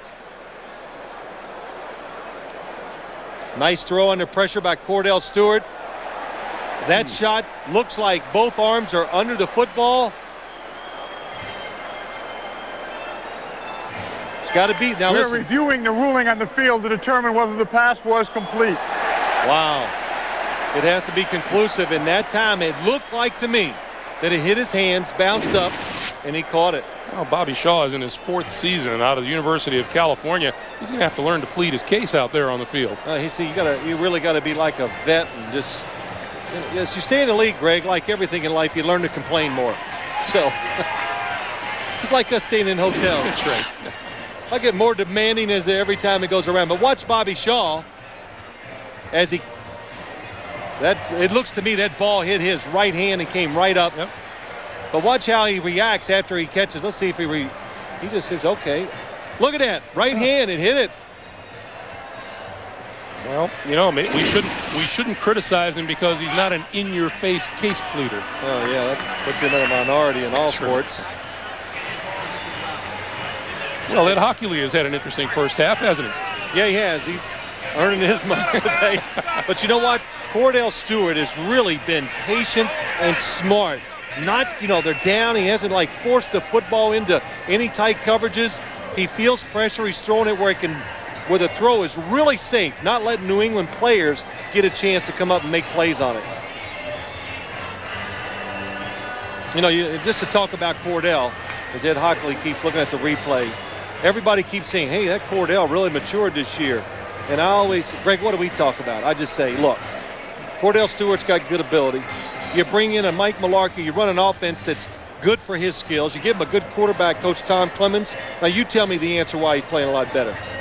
Yeah, I know he has matured and he's doing some things better, but he's being coached to bring out his skills, and that's why he had a good year.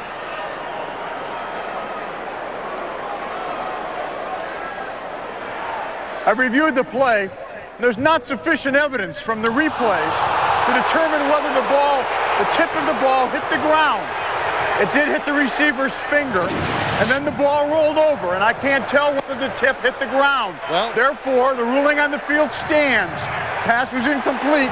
It's second down. Well, that's as honest a rendition of a review as you can ask for from Ed Hockley. You're right. That says it all. We did say that there has to be conclusive evidence, and apparently he feels like it's not there. Second down, 10. So the pass is incomplete, 33 seconds on the clock, and it's 2nd and 10. See, Bobby Shaw should have complained more. You got the middle. Hey, you got the middle, Tom. Pittsburgh has 2 timeouts remaining. Full screen, this side, Zeraway, inside the 40 to the 35. Otis Smith made the stop. And timeout is called on the field and stops the clock with 23 seconds to play. Well, that little screen has done well for the Steelers today. Twice they've run it, twice they've picked up big yardage. And it looks like one of the weaknesses they have found in New England's defense is this. Let them think, hey, I'm a good pass rusher. I'm getting to the quarterback quick. Oh, no, it's a screen. Did you see at the bottom of the screen there the shot that Otis Smith gave Plexico Burress coming off the line? These New England cornerbacks have played tight, tough football here in the first half. Though, I will say this. Usually we talk to some players, they never give credit to the other side. But talking to Ty Law and Otis Smith, they both, I asked them, are these Steelers wide receivers as tough as we all make them out to be? They go, yeah, they're pretty good. They block down the field. They stay with their blocks and all. He says, I give them credit. They play hard and fight hard. Ty Law also says when you're playing the Steelers, you have to cover longer because of Cordell's ability to dance. Different look, 3-down lineman. First down pass, far side. It is incomplete and almost intercepted by Terrence Shaw, number 22. 18 seconds to play. If you're thinking field goal, this is what you would consider the trouble end of the field. The south end of the field is where Chris Brown and other kickers have had their adventures this season. There's no doubt the wind has died down. It really was blowing quite hard at the beginning of the game and while we were watching warm-ups, but it has settled down, and so wind should not be near the factor. 2nd and 10 from the 34. Comes another blitz from the Patriots. Stewart down the middle. Incomplete. Penalty marker flies to Bucky Jones, and Otis Smith were down there. And it's against the Steelers. Yeah, right away you could just see the body language. Plexico Burress tells you he might have Pass pushed interference. off. Pittsburgh, number 80. Grabbed the defender and pulled him away as the ball was in the air. It's a 10-yard penalty. Repeat, 2nd down. You know what that was, too? That is, Greg, you just can't stress this enough. Otis Smith never lost sight of the football, but kept exactly where he was supposed to be the whole play. He knew he had somebody in the inside helping him. He stayed outside of Plexico Burress. He didn't go for a fake, in good position, and probably would have had the interception if it wasn't for the interference. Oh, and what that has done is just push the Steelers out of any possible field goal chance at this stage. 12 seconds to play, 2nd and 20 in the line of scrimmage, the 44. We have one timeout. You can still throw it to the middle. Here comes the blitz. Stewart throwing far side, incomplete. And 6 seconds now on the clock. Wow, what a turnaround. At least they looked like they were going to get a field goal chance. Now I think you have to throw it into the end zone. Or you throw a real quick short pass, get out of bounds, and you try an extremely long field goal, which I would say no. Hines Ward, Plexico Burress, and Bobby Shaw stacked to the top of your screen.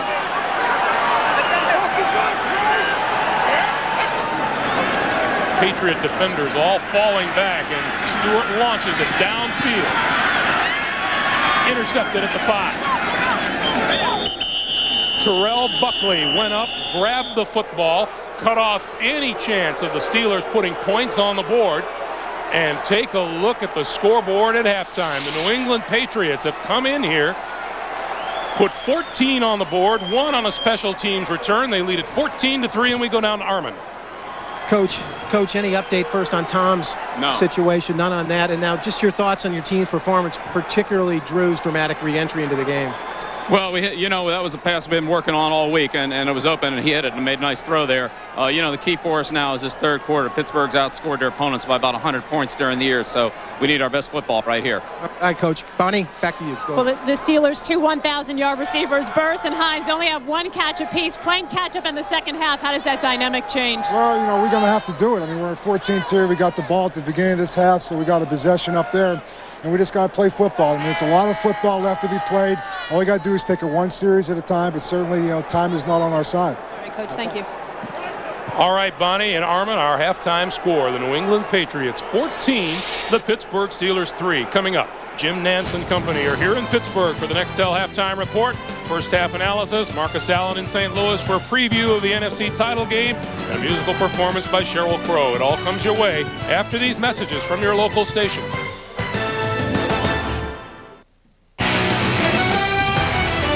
CBS Sports presents the Nextel Direct Connect Halftime Report.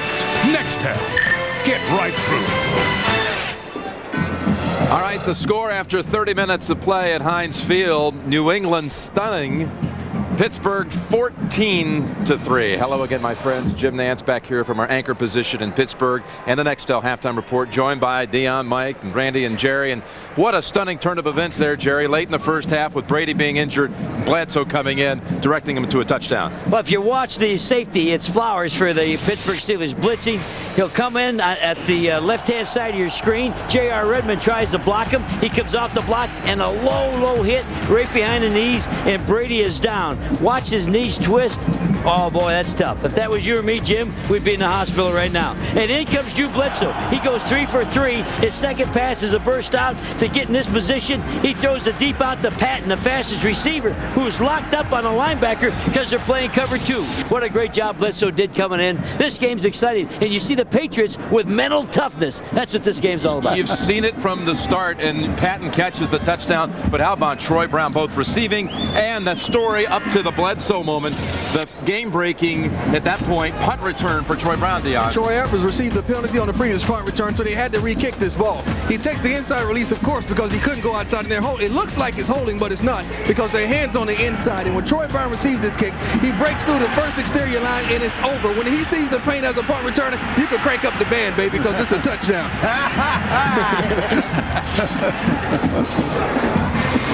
Well, I'll tell you, when they've done the Cordell, what I said before the game, they've found a way to confuse them. They're bringing every kind of blitz at them. If their tackling was better, they would have had a safety there. Now they come with a blitz again. They have a great defensive play call. Cordell breaks it. He comes out for 34 yards.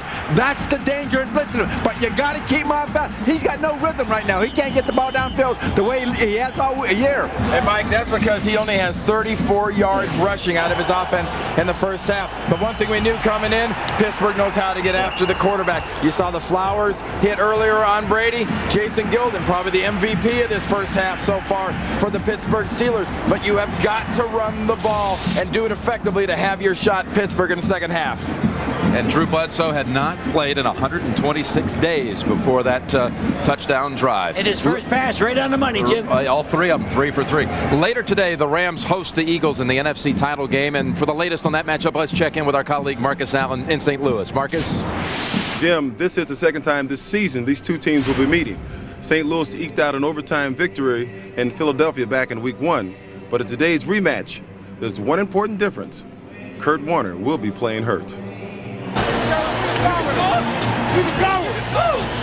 Kurt, everyone wants to know, how are you feeling? The ribs are a little bit sore, but you know, what do you expect? You don't get a lot of time to rest. I'm going to have to tolerate a little bit of pain, but as long as I can do that it shouldn't restrict me too much. We haven't come this far to stop moving. This might be my only shot, and I'm not pulling back from nothing. We feel like we have that speed advantage against every offense that we face because we have 11 guys that can run as opposed to maybe 3 guys or 4 guys that can run. When you go out and you play your best game, then the next game is sort of tough for you. And not to say that their defense is not going to play the way they did against Green Bay, but it's hard to do it back-to-back, especially in playoff play. We know what it feels like to be the champion, and then we know what it feels like to not be the champions and to get knocked off. And we don't like that feeling. In football, you go after the wounded, and make no mistake about it, the Philadelphia Eagles will go after Kurt Warner. Now, the big question for the Rams is, do they leave a tight end and a running back in to protect Kurt Warner and lose some potency in the passing game, or do they send all 5 receivers out and take a chance on Kurt Warner getting hit? Now, moments ago, I just talked to head coach Mike Martz, and he said we're going to send all 5 guys out. And if our quarterback gets hurt, we will bring in our backup, Jamie Martin, and he will do the job. That's it from St. Louis. Back to Jim in Pittsburgh. All right, Marcus, we'll look forward to a report from you in our post-game show. Meanwhile, later today on CBS, live final round coverage of the Phoenix Open, presented by Xerox. Let's get the latest from Bill McAtee in the tower at 18. Jim, the final round of the Phoenix Open is underway out at the TPC of Scottsdale, and Duffy Waldorf with a 1-shot lead as he continued his fine play with a 67 yesterday. But the story this week has been the play of John Daly. After a monster drive at 18, that was his approach. He went on to make birdie, and Daly trying for his first win on U.S. soil since the Bell South in 1994, and he is in contention in the final round of the Phoenix Open, which is coming up later on CBS. Back to Jim Nantz. All right, thank you, Bill McAtee. Look forward to that coverage out in the desert. It's coming up after football later today here on CBS. And when the Nextel halftime report continues, a special live performance by Sheryl Crow. We'll see you again on the postgame show for the presentation of the Lamar Hunt Trophy. We send you back now to Sheryl Crow in just a moment. First, the direct connect play of the first half. Drew Bledsoe's touchdown pass, and the Patriots lead Pittsburgh 14-3 at halftime. CBS Sports presents the Nextel Direct Connect Halftime Report. Nextel, get right through. presents the Nextel Direct Connect Halftime Report. Nextel. Get right through. Welcome back to Heinz Field, this AFC Championship game at halftime. The Patriots lead at 14-3. The big question looking ahead to the second half is the status of Patriots quarterback Tom Brady. Our Armin Katayan spent halftime in the Patriot locker room. Armin. Well, Greg, the update is that Drew Bledsoe will continue to play and start for the Patriots. Tom Brady, it's his left ankle. They've taped it. They put a brace on it. Bill Belichick told me he's not 100%, but he could play if he had to. As far as the mood of the locker room, it was amazing. This team is a very committed team to fight to the finish. They know they're going to get their best shot here by the Patriots in the third quarter. Back to you. All right, Armin, thank you. And for the Pittsburgh Steelers, they've got to try to figure out what it is that's going to work. This is a team that averages 173 yards a game rushing during the regular season, 34 in the first half. Yeah, it's going to be hard to run, Greg. New England is doing everything to stop Pittsburgh's running game. They've told you what they're going to do. They're not going to change the second half. Cordell Stewart is going to have to throw the football and throw it well for the Pittsburgh Steelers to win. But you look at New England. How about it? You lose your starting quarterback. You bring in a three-time Pro Bowler in Drew Bledsoe. And, well, that has to make all the coaches and the players in that team feel confident that he can get the job done. For the Steelers, from the 8-yard line, it's Troy Edwards to the 20, the 25, and backed up a bit now inside the 25-yard line. And let's go down to Bonnie Bernstein. Well, Greg Phil was correct when he said the Steelers need to throw the ball more. Cowher said he'd like to do that, but he'd also like to get Jerome Bettis more involved. I asked if Bettis was hurt because he really wasn't involved in the latter part of the first half.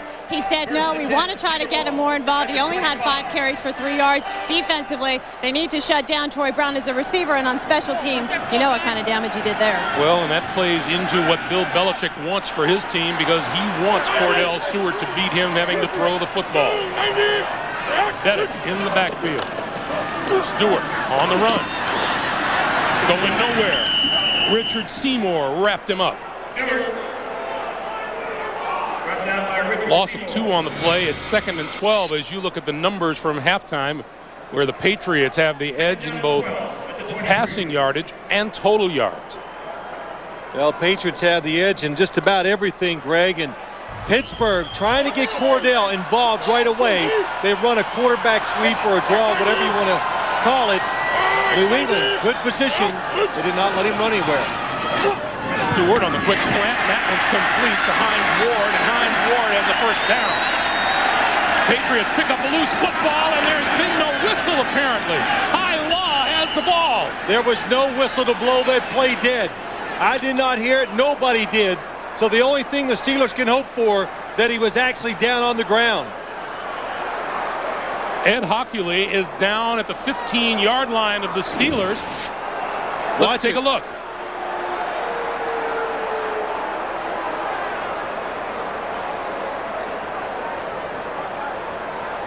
Well, that's going to be another close call for Ed Hockley. It was not ruled a fumble on the field. Nope. The ruling on the field is that the ball came loose before knee touched the ground by contact. Therefore, it's New England's ball, first down. Well, what could happen, even if Bill Cowher challenges it, maybe we'll see some more replays, but there's got to be conclusive evidence, Greg. That would be the big one, because when you saw him rolling over, we lose sight of the football. Watch Hines Ward. Well, Bill Cowher just cast that red flag onto the field, so he will challenge it. And there is a little doubt as you could see the arms move before his knees hit the ground. See, when I say all these things, I look for approval in the booth. I saw a lot of people shaking their heads like, yes. Well, we've spent the season with you. Meanwhile, Bill Cowher has gone to the sidearm delivery now with the throwing of the red flag. Ruling on the field that the runner was not down by contact. Again, you'd have to have conclusive evidence. Here's another look. And the big problem is that Hines Ward is doubled over the football, so it's hard to see what it's doing and where it's at. And the initial ruling on the field is so key as you take a look. It was coming out. The crowd is cheering like it's going to be good, but I think they were right at this time. I could see the football move before Hines Ward hit the ground. To go back to what you said, the initial ruling on the field is so key because then Ed Hockley has to look for sufficient evidence to overturn it. Let's take a look at this last one. As he's turning, now watch. Nothing is on the ground. The football moves. Am I right? Do you see that? The football absolutely was moving. I thought that Hines Ward was doubled over so much that it was difficult to tell. Well, and here I'm saying I think I might have seen the football moving. So, Greg, what it's coming down to is there enough to overturn it for Ed Hockley from what he can see? That's right. I don't see enough there to help the Pittsburgh Steelers. And will this change the outlook on this game for the Steelers, what they do on offense and defense? I'm saying as if New England gets some points out of this. Boy, if this challenge fails, then the New England Patriots have a red zone opportunity right off the bat here in the second half. Boy, just to show you body language, what it means and how it really tells you what players are thinking and they're feeling. Let's look at it one more time. But the Patriots offense sprinted onto the field after the play was over. Is it moving? Was it moving there? Well, the fans are convinced, but they are definitely of a preference. Yeah, let me just say this. As his knee hit the ground, that ball showed up pretty quick, so it just didn't move once it hit the ground. It had to be moving before that. Next time I go to Vegas, you stay home, okay? No, I still was right in that first call. After reviewing the play, the Pittsburgh player's helmet hit the ground before the ball came loose. Therefore, the runner was down by contact. Result of the play is a first down at the 44-yard line. Please reset the clock to 14:18. All right, well, you couldn't see the football. Watch Hines Ward's helmet. The only thing, your hand, your foot, or the ball keeps it moving. So they're saying his helmet hit the ground, so the ball was still in possession. The helmet would be the same as the elbow, Greg, as we were talking about the play before. So Bill Cowher feeling he caught a break with 14:18 to play here in the third. And the New England defense back onto the field. You think Ed Hockley's going to sleep well tonight? I'll bet he does. He's getting some running in from the replay booth to the field because it's about as far away as you can get it. And he's going to go over and discuss it with Bill Belichick. Well, the line of scrimmage is the Pittsburgh 36.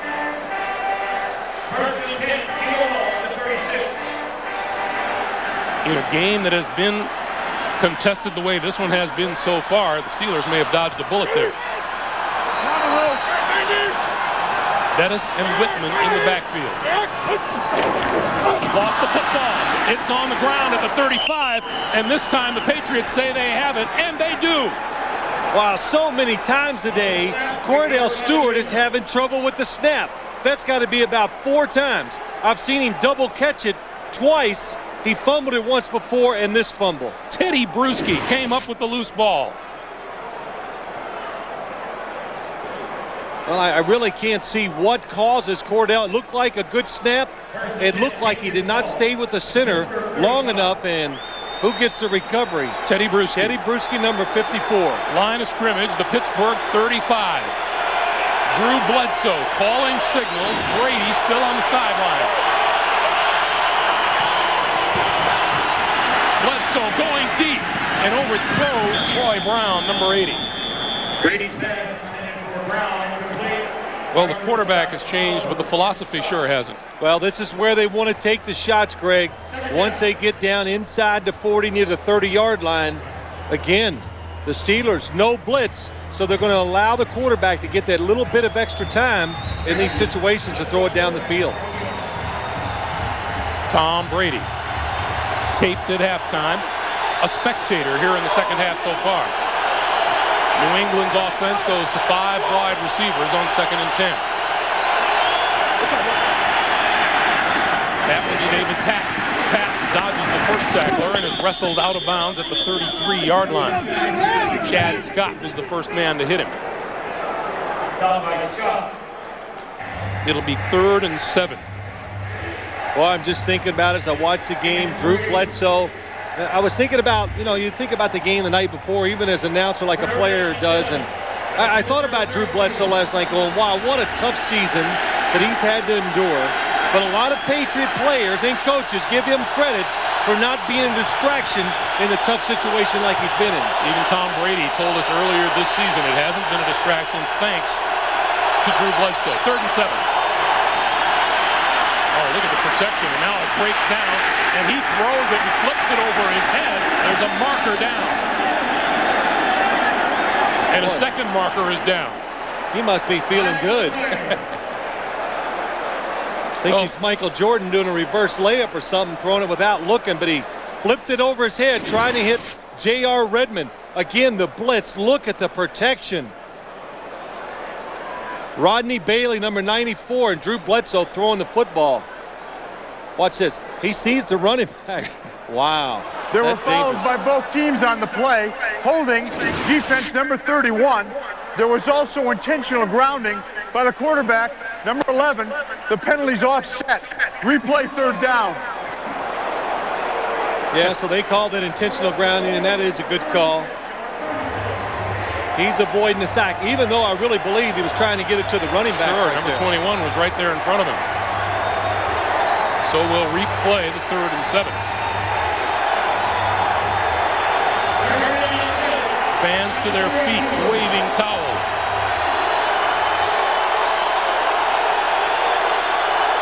Steelers had not trailed at halftime all season long in this stadium.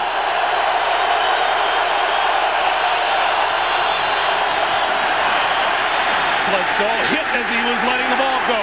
Incomplete pass is ruled by Ed Hockley. Jason Gilden, who has been a terror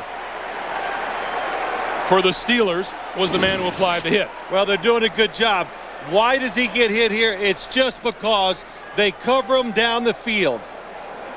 And Drew Bledsoe, well, that's a close play too. Did he get that arm moving forward before he's hit and fumbled the ball? But it does not do any good. It wouldn't be great for Pittsburgh to challenge that play. They could not get possession of the football. On 4th and 7. Bledsoe throws out to the side, incomplete. Troy Brown had it and had blockers in front of him.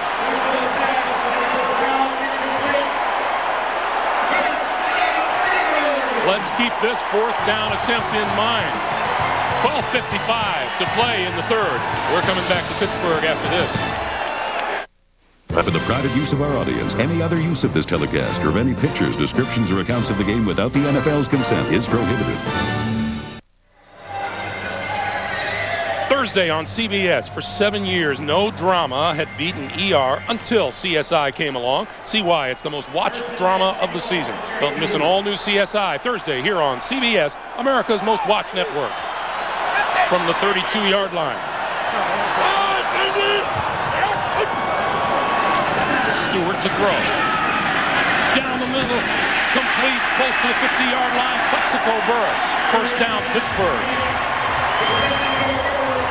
Well, that might be as comfortable as I've seen Cordell Stewart all day long. Finally gets some protection. Gets a receiver who's open and just throws it perfectly into the chest of Plexico Burress. On the outside, Otis Smith is on the outside of the receiver, so where they want to throw it, you want to throw it inside. How about that hand-to-hand combat between Hines Ward and Ty Law? Burress just 2 catches for 31 yards.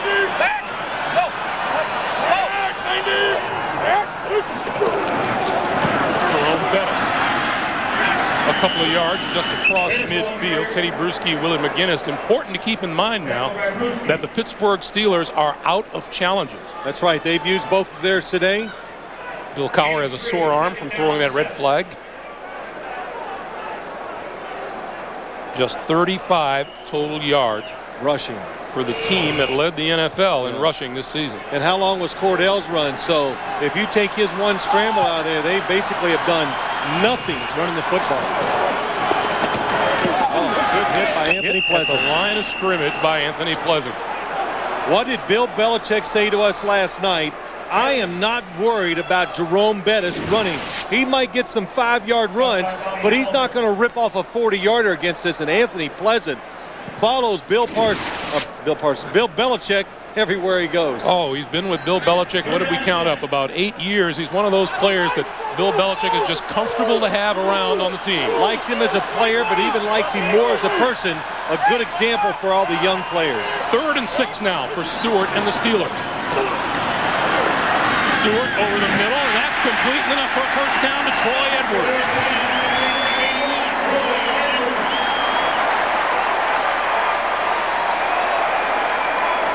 Nice job again, Cordell Stewart, just being patient. Doesn't get nervous. You know, maybe a year or two ago, he had broke out that quarterback pocket a little too early, but this time, all the way from the outside, the Patriots matching up. Troy Edwards does not catch a lot of balls, so they put Shaw on him, who is the 4th defensive back. From the 42, penalty markers fly. Stewart over the middle, tipped, intercepted. Bucky Jones has the football. Still on his feet and down at the 32-yard line. My guess is that the Patriots jumped offside. Anthony Pleasant jumped early.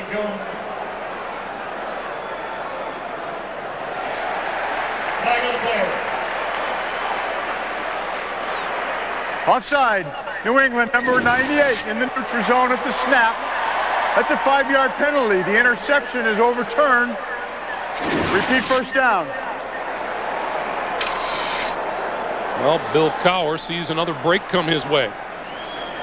10:04 to play here in the 3rd. Well, if I was the Pittsburgh Steelers, I wouldn't even think of running it. Well, maybe now, 1st and 5, you can sneak a run in there. Look at Cordell Stewart's numbers. Playing pretty well today. Well, you have to be impressed by this defense that the New England Patriots have thrown up here this afternoon.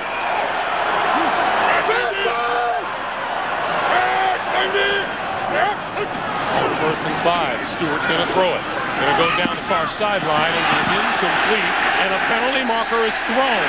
Plexico Burress working against Otis Smith. What did Hines Ward tell us? He said Cordell Stewart has become so comfortable with Plexico Burress, if he sees him one-on-one, he'll throw it up there and let him go get it. Well, because he's smart. That's why. Because look at Burress. Otis Smith, not one of the small corners in the league. Interference. New England, number 45. The ball is placed at the spot of the foul. First down. And Plexico Burress, Greg, is such an intimidating and such his size. It's easy for a quarterback to throw those footballs up to let him go over the top of the defensive back or stop and make the throw that you throw behind him. Plexico Burress has scored 7 touchdowns in his last 11 games. First down from the 21. Stewart to the corner of the end zone and overthrows everybody. And that was Otis Smith over there, who appears to be following Plexico Burress all over the field. He is. He's matching up against him, and they're putting Ty Law on Hines Ward. But again, Otis Smith, knowing the defense, knew he had help inside, and Burress is making moves, but he's not going for him because he knows he doesn't have to. 2nd and 10.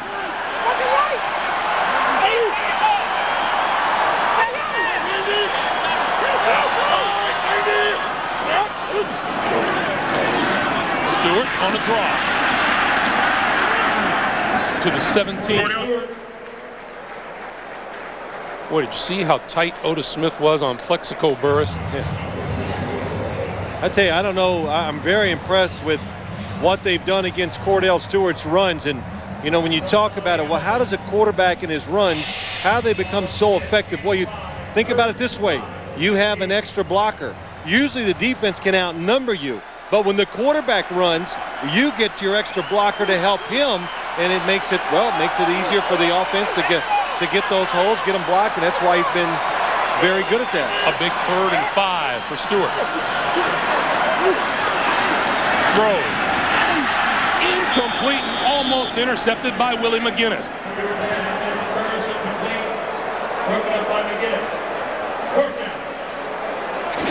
I didn't even see Willie McGinnis. I'm watching the receiver. It's Burris. He's open. McGinnis covering the back. Does a good job falling off and getting his hands up. So here's Chris Brown to attempt what will be about a 34-yard field goal. He hit a 30-yarder at the other end of the field earlier. That was blocked. Rolling, picked up by Troy Brown. No, it's number 23. And that's Antoine Harris. And Antoine Harris has taken it to the end zone for a touchdown. Troy Brown picked it up and laterals it to Harris.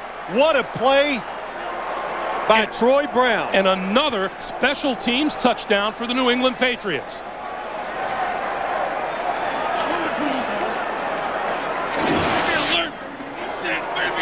Here's the kick. We think Brandon Mitchell, 96, comes through, knocks it down, and Troy Brown, nothing to lose, goes for the pickup. Nice pickup, and then gets rid of it.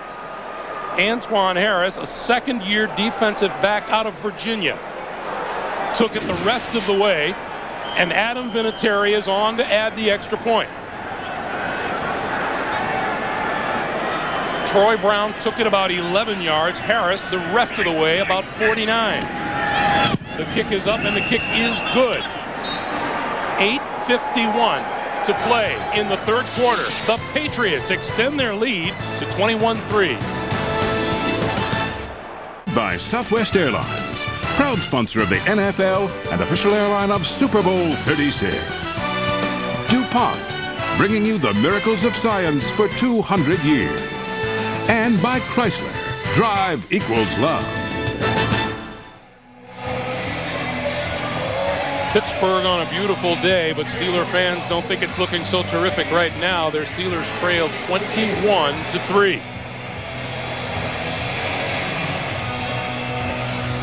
Troy Edwards, Lindsey Jackson are deep. This will be Edwards from the 6. Special teams.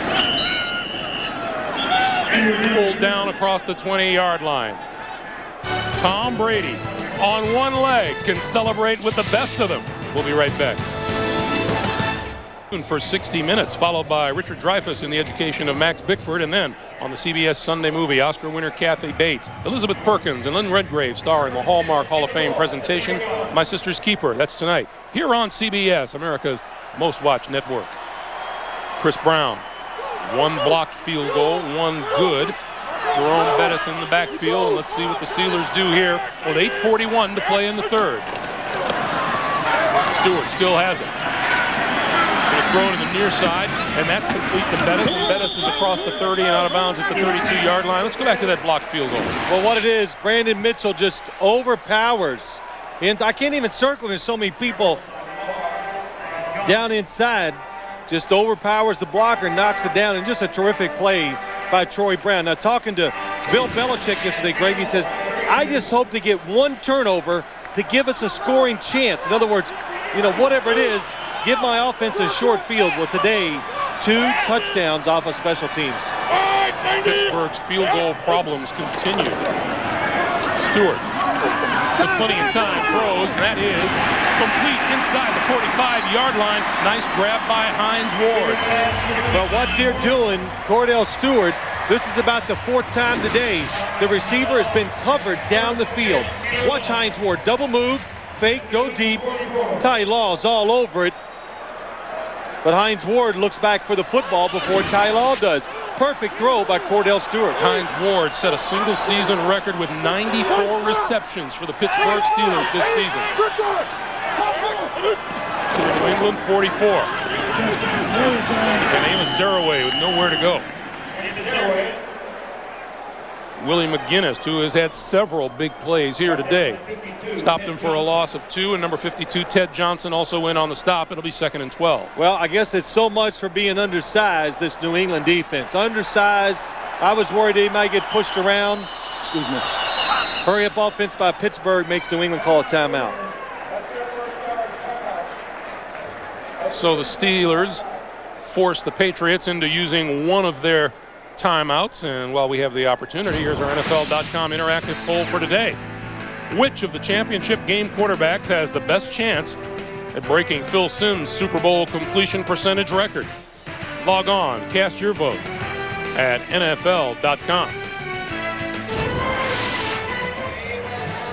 There's Romeo. Now, you know, coaches, when you're coordinators, you try to wear something on the sideline that makes you stand out. Now, what do you think?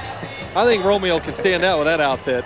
That is the brightest red jacket and shirt I've seen in a long time.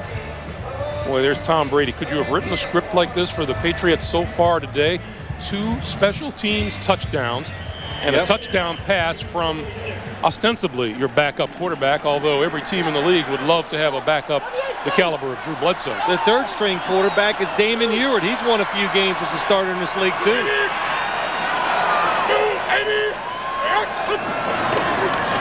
On 2nd and 12, Stewart eludes the rush, pulls it down, and now is on the run. Tripped up and goes down at about the 43. That's a pickup of 3, and it'll be looking at a 3rd and 9.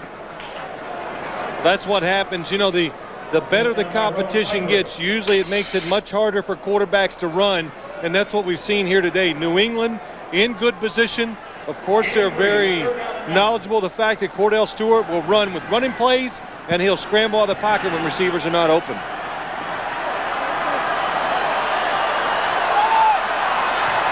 Third and 9.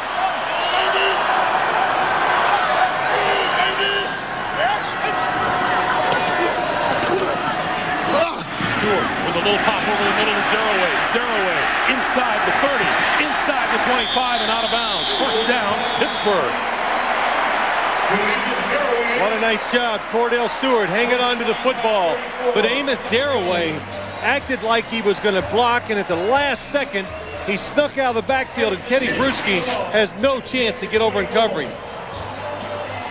He's up to the top of your screen. He snuck out, and Teddy Bruschi does not see him come through the line of scrimmage.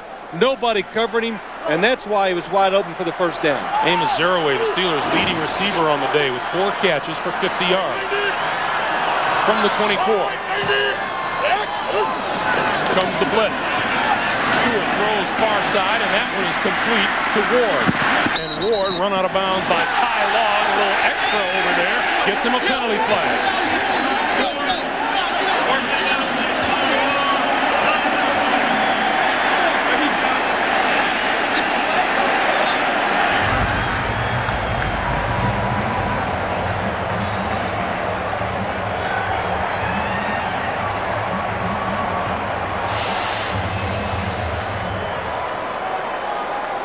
Personal foul, unnecessary roughness, New England. Number 24, half the distance to the goal, automatic first down. The one statement that comes back to me from Ty Law when we talked to him yesterday, we're not good playing passive football. Yeah, they like to be aggressive. Here's why he was upset. Hines Ward straight arm to his face for a long time. Patriots committed just 1 penalty in the win over the Raiders last week. That is their 8th today. Hines Ward told in training camp this year by Bill Cowher, you will be the starter. And he rewarded the coach with a solid year. First and goal for the Steelers.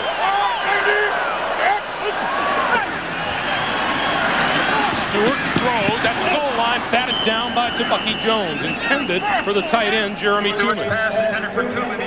Well, I got to tell you, this is the play. You remember I was talking to Bill Belichick about a play that the Steelers always run? This penalty is against the Patriots.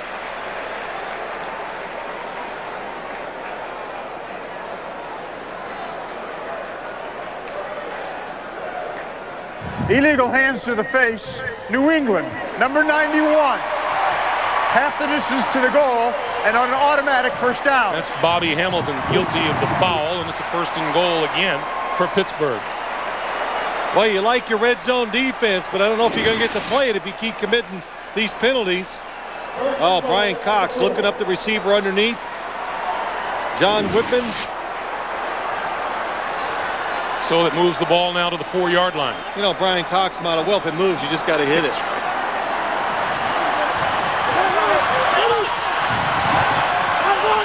Zerouay and Whitman in the backfield.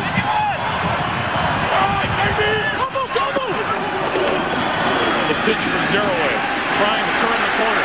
Inside the 5, diving for the end zone. Did he get there? No. What a job by Amos Zerouay. It looks like New England's going to get him for about a 2 or 3 yard loss, but with his speed, able to outrun him to the outside. Watch what happens. Roman Pfeiffer to the outside has it.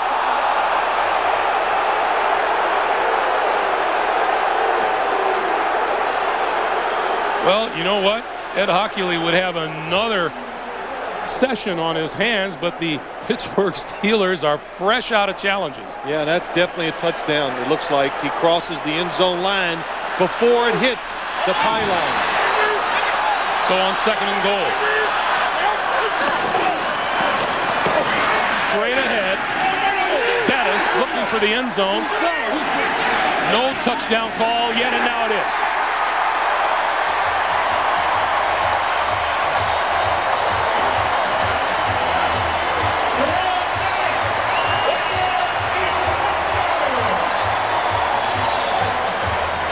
Pittsburgh Steelers took advantage of the penalties.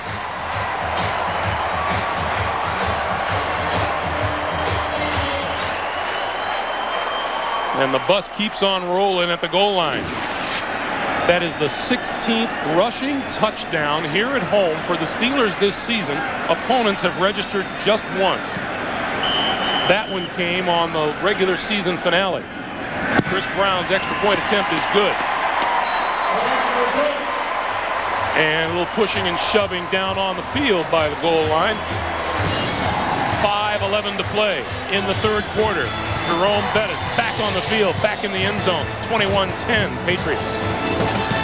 On CBS is sponsored by Rocky Mountain Cold Coors Light. Are you ready for a cold one? And by Prudential Financial, growing and protecting your wealth.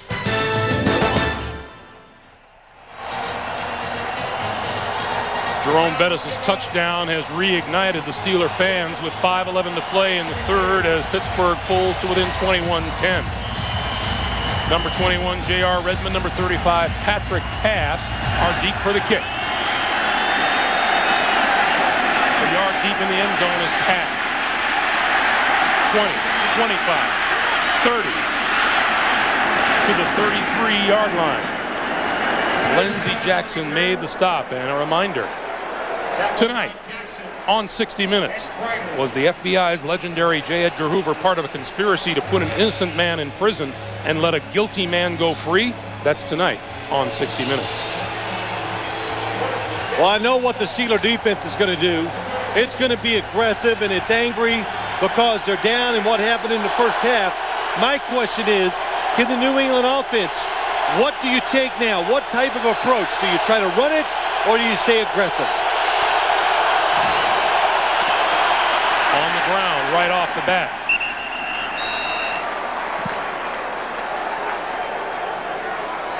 Antoine Smith carrying the ball for 3, and it'll be 2nd and 7. You know, we talked about what New England, Greg, what they wanted to try to do. Throw the football, throw it down the field, all that. And I remember saying, well, what do you... And they said, if we get way ahead, we're going to start running it. And I laughed. I go, oh, if you get way ahead, like that's going to happen. But they do have a sizable lead. Of course, way ahead is open to interpretation, too.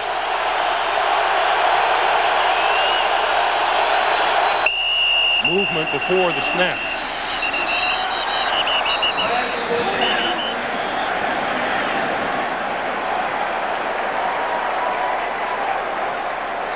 Before the ball was snapped, false start, New England, number 77. 5-yard penalty, and it's still 2nd down. The right guard, Mike Compton, moved early.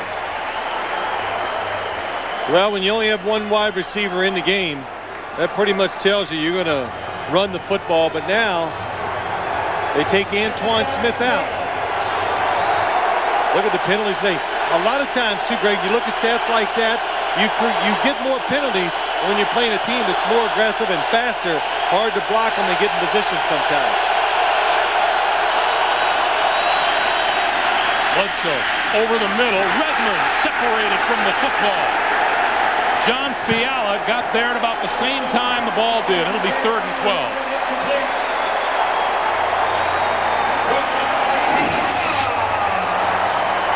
Fiala in place of Earl Holmes. In good position. Boy, nice hit.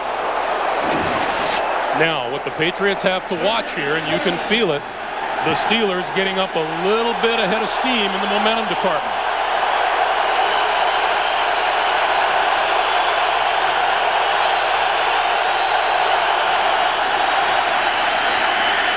Bledsoe goes down at the 21.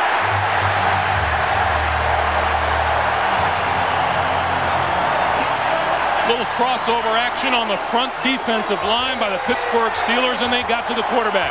Well, the initial pass protection is very good. They're blocking them. There's another movement up front. Bledsoe has the time, but the receivers can't get open quick enough.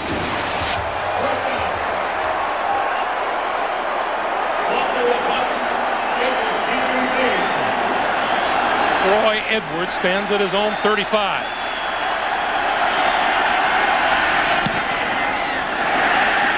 Low, bouncing, taken at the 40. Coming this way, gets a big block. Midfield, going back the other way, to the 45, the 40. Pushed out of bounds by Walter at the 32-yard line. A 38-yard punt, a 29-yard return.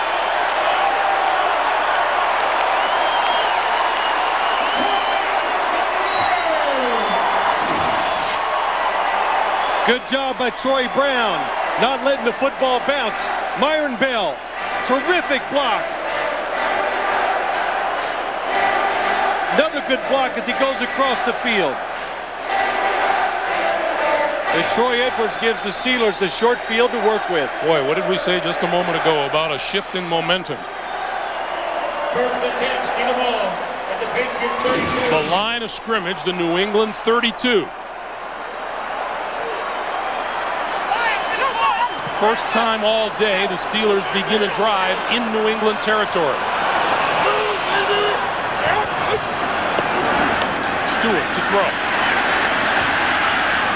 Deep sideline pattern. It is incomplete and out of bounds. Plexico Burris, the intended receiver.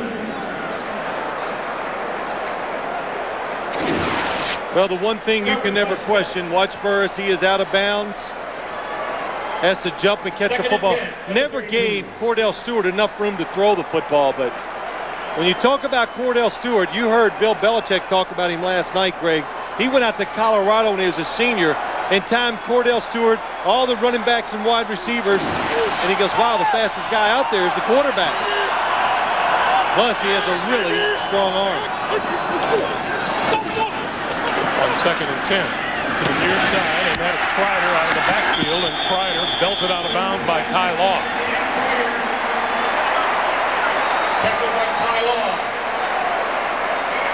Don't want to belabor that point about a shift in momentum, but in this quarter, Pittsburgh has 10 first downs to none for New England. Well, I don't think you can overdo the point, Greg, because it's evident.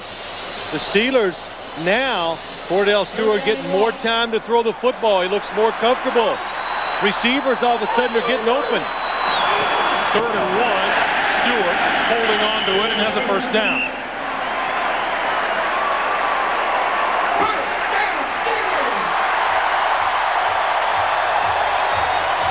And you know, sometimes in situations like this, it does become easier for you. You're behind.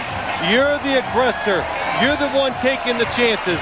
And on the other side, you don't know what to do. You're backpedaling, trying to protect, hoping something goes good for you, and it becomes harder to defend when you do that. It's like the fight in the last round, who has to have a knockout to win. 2:05 to play in the 3rd. Stewart throws wide open. Inside the 15-yard line is Burris. Burris still on his feet and now out of bounds. And penalty markers are down.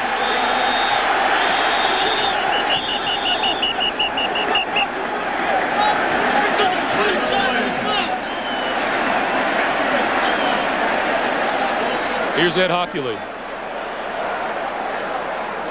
There was no foul on the play. The runner had already stepped out of bounds. The run did result in a first down, though. That's a big break for the Steelers. Hines Ward gets a block in the back. Here it comes against Ty Law. The runner, he says, Burris had already stepped out of bounds when the block occurred. Here it is. Out of bounds with the left foot. The block is right in front of him. You can see Ty Law starting to fall forward. Cordell Stewart missed Hines Ward in the back of the end zone. He was wide open for the touchdown. The ball just outside of the 10-yard line. 1st and 10 for Pittsburgh. Zeroué up the middle. Touchdown!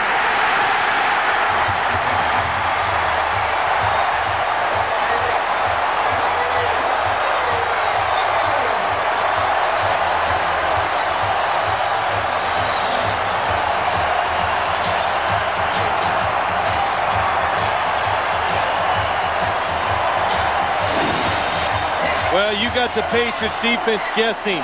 Teddy Bruschi just gets devoured by Marvell Smith on the inside, and Amos Zeroué has that little extra speed to make it work. First Browns extra point attempt is good. The Pittsburgh Steelers rejoice. 1:29 to play in the third. The Patriots lead is down to 4.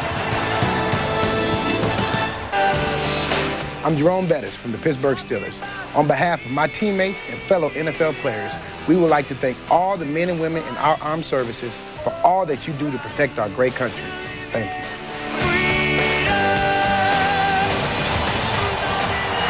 All right, Jerome, welcome back to a fired-up Heinz Field where Steeler fans have seen Troy Edwards' 28-yard punt return set up Pittsburgh's second touchdown in the last 3 minutes and 42 seconds.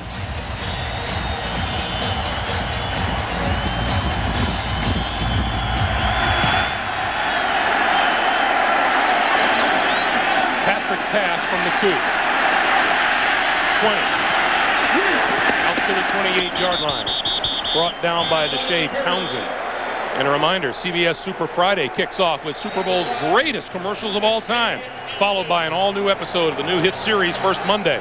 And then don't miss the live Super Bowl bash with LL Cool J, Rebecca Romaine Stamos, Sting, and more Friday here on CBS, America's most watched network.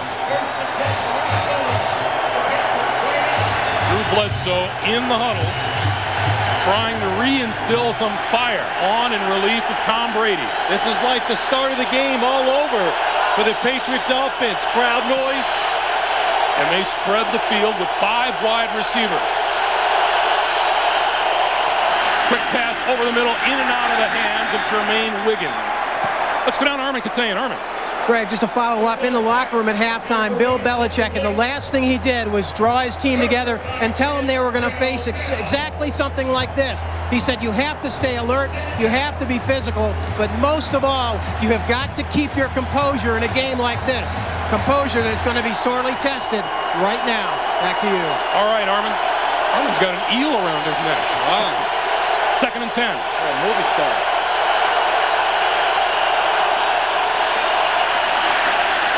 Bledsoe throws, and on the in cut, that's complete to Charles Johnson, number 81. Wow, what a throw. Brent Alexander on a big hit. The New England wide receivers today, when they are catching the football, they are paying the price. But another rocket by Drew Bledsoe. Beautiful. On the sideline, Tom Brady cheering Drew Bledsoe on as the Patriots register their first down this quarter. It comes with less than a minute to play.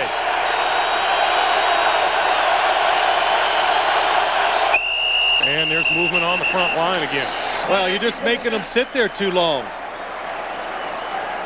Before the ball was snapped, false start.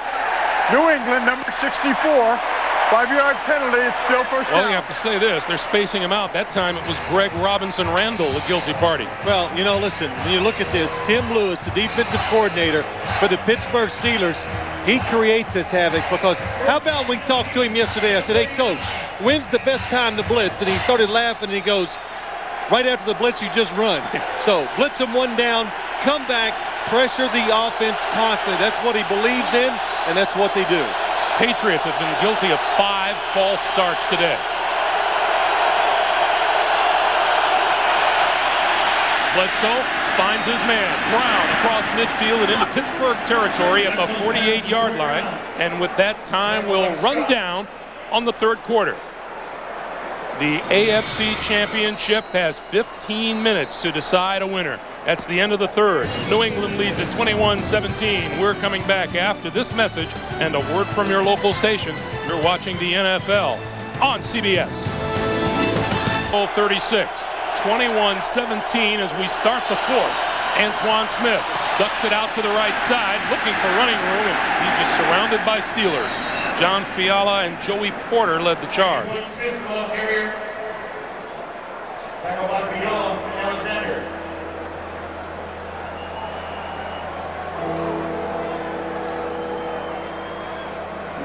It'll be second down. Well, no, they're going to measure it to see if it is a first down. Official timeout. Measurement is down. And from the spot of the ball, it looks... Don't guess. I know. Don't even do it. It was easier in the snow last week.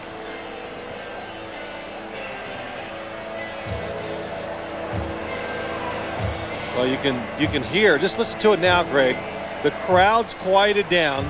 Drew Bledsoe throwing that big in cut, then another nice throw by him, standing in there with pressure all around him, and they pick up a couple first downs, and hey, it just takes the pressure, again, I've said this, off the play calling. It takes it off your offense. They've changed field position, and always on offense, when you get a first down or two, it puts you in rhythm. It just makes it a lot easier to execute the plays. Bledsoe with a touchdown pass in relief of Tom Brady here today. Antoine Smith cuts it back and finds running room inside the 40 to about the 38 or 39-yard line, and a little power running shown by Antoine Smith. Well, in patience, I don't know if it was patience or he just realized there was nowhere to go, and finally the Steelers, they just overrun the ball and he cuts it back for a nice gain. Antoine Smith, what I say last week, he told us, I got no wiggle in my game. I take it straight ahead, but that time showed a lot of patience to get the football up inside for good yardage. Straight ahead for a yard, not much more than that. Jason Gilden, who has had a monster game on defense, makes the stop after the gain of a yard, and it's 3rd and 3. You know, Jason Gilden, linebacker like the Steelers, they've had so many good ones in the past, but just recognizes the play and gets down inside before anybody can even get a hand on in the blocking. The towels start to wave again. 3rd and 3.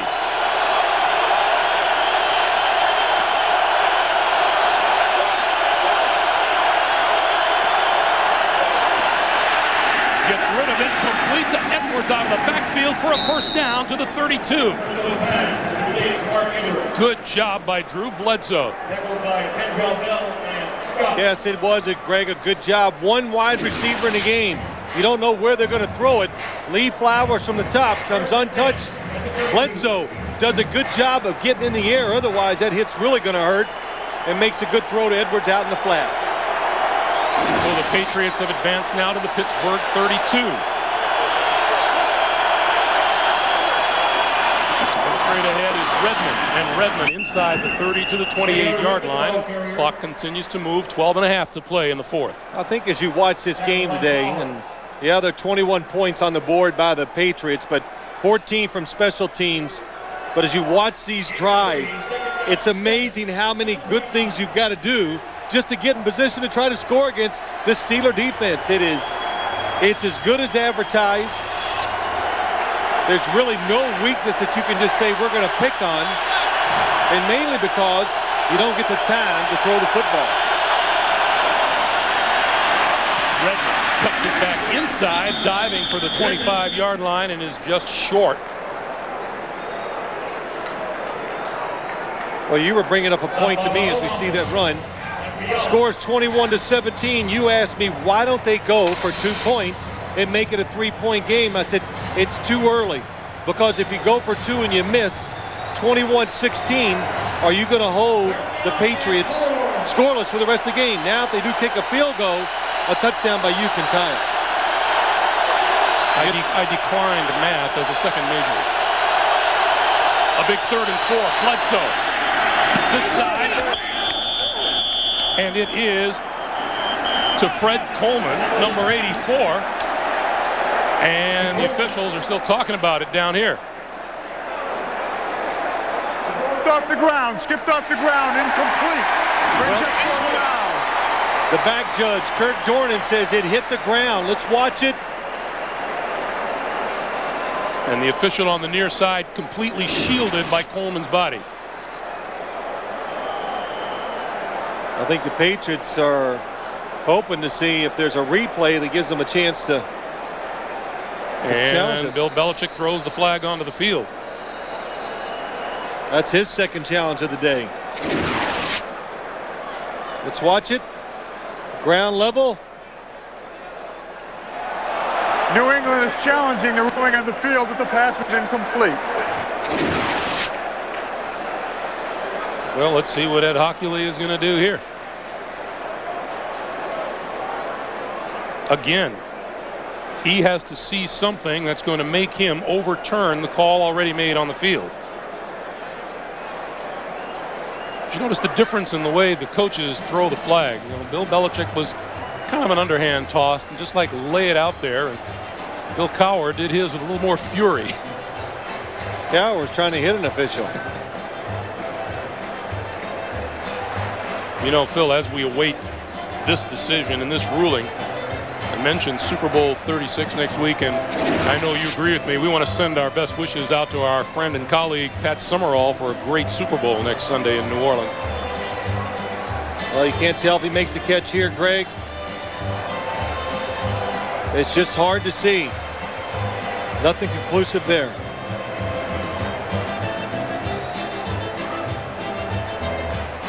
That one also a little bit difficult. Well, that was the best shot I've seen so far. So if we get a chance, let's look at that one more time. But to finish your point, yes, I do wish Pat Summerall all the best. And he called many of our games when I was playing for the Giants. Had a lot of opportunities to meet him, and a wonderful person. Wow, now. My eyes tell me he got his hands under that. Yeah, that looks like a catch from here. So, the back judge, Kirk Dornan, says no. He was at back and in the middle of the field, looked out. He thought it hit the ground.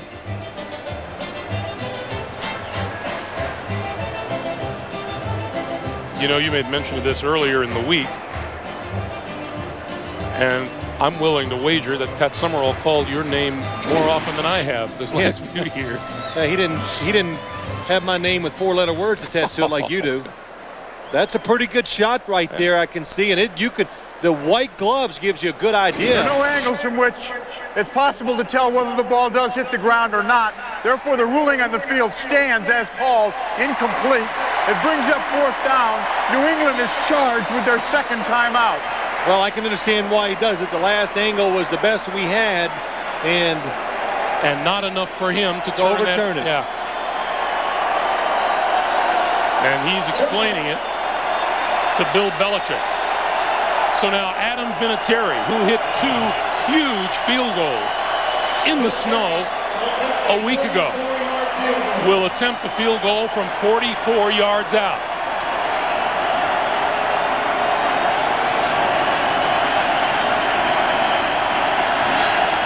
As he looks to give New England a 7-point lead.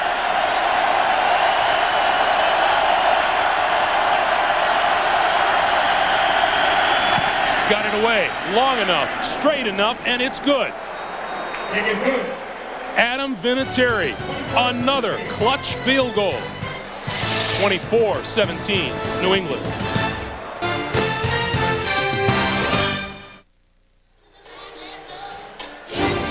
With all the marbles on the table here at Heinz Field in Pittsburgh, the New England Patriots invaded the lair of the Steelers and came out smoking.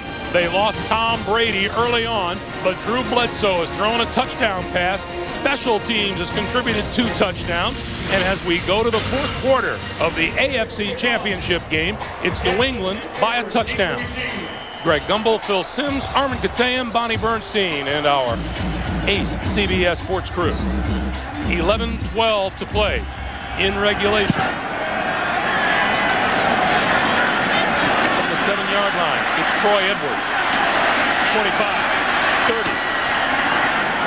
And down at about the 33-yard line. And let's check in with Bonnie downstairs. Bonnie. Well, Greg, this might be a good time to point out that Bill Cowher told us in his 10 years coaching here in Pittsburgh, and keep in mind, he's taken this team to a Super Bowl and 4 AFC championships. He has never coached a team that has this much resolve and this much emotion on a weekly basis. And he talked about how they've won coming from behind and how they've won in overtime. And, of course, they haven't had Jerome Bettis in 6 games. And on Cordell Stewart, he said in '97 in the AFC championship, he was a happy-go-lucky kid. Now it's all about football. Thank you, Bonnie. From the 33, Cordell Stewart with the handoff, and Jerome Bettis can't get anywhere. I think Bonnie was reading my mind. That's not easy to do, by the way. But you know, Bill Belichick said I want to make this game, I want it to be won by Cordell Stewart. And right now, Cordell Stewart has done everything pretty well. He has not committed to big turnover. He's seeing the receivers when they get open most of the time, making good, safe throws, and it's just another statement of how he's improved and become a better quarterback, especially this year. Stewart to throw on 2nd and 10. Burris, and Burris just short of the 50-yard line makes the catch for a first down. Well, he got it. You know, as I say that, Cordell got a little lazy on the throw. Really didn't fire his legs into it, so the football ends up being short, even though Plexico Burris makes the catch.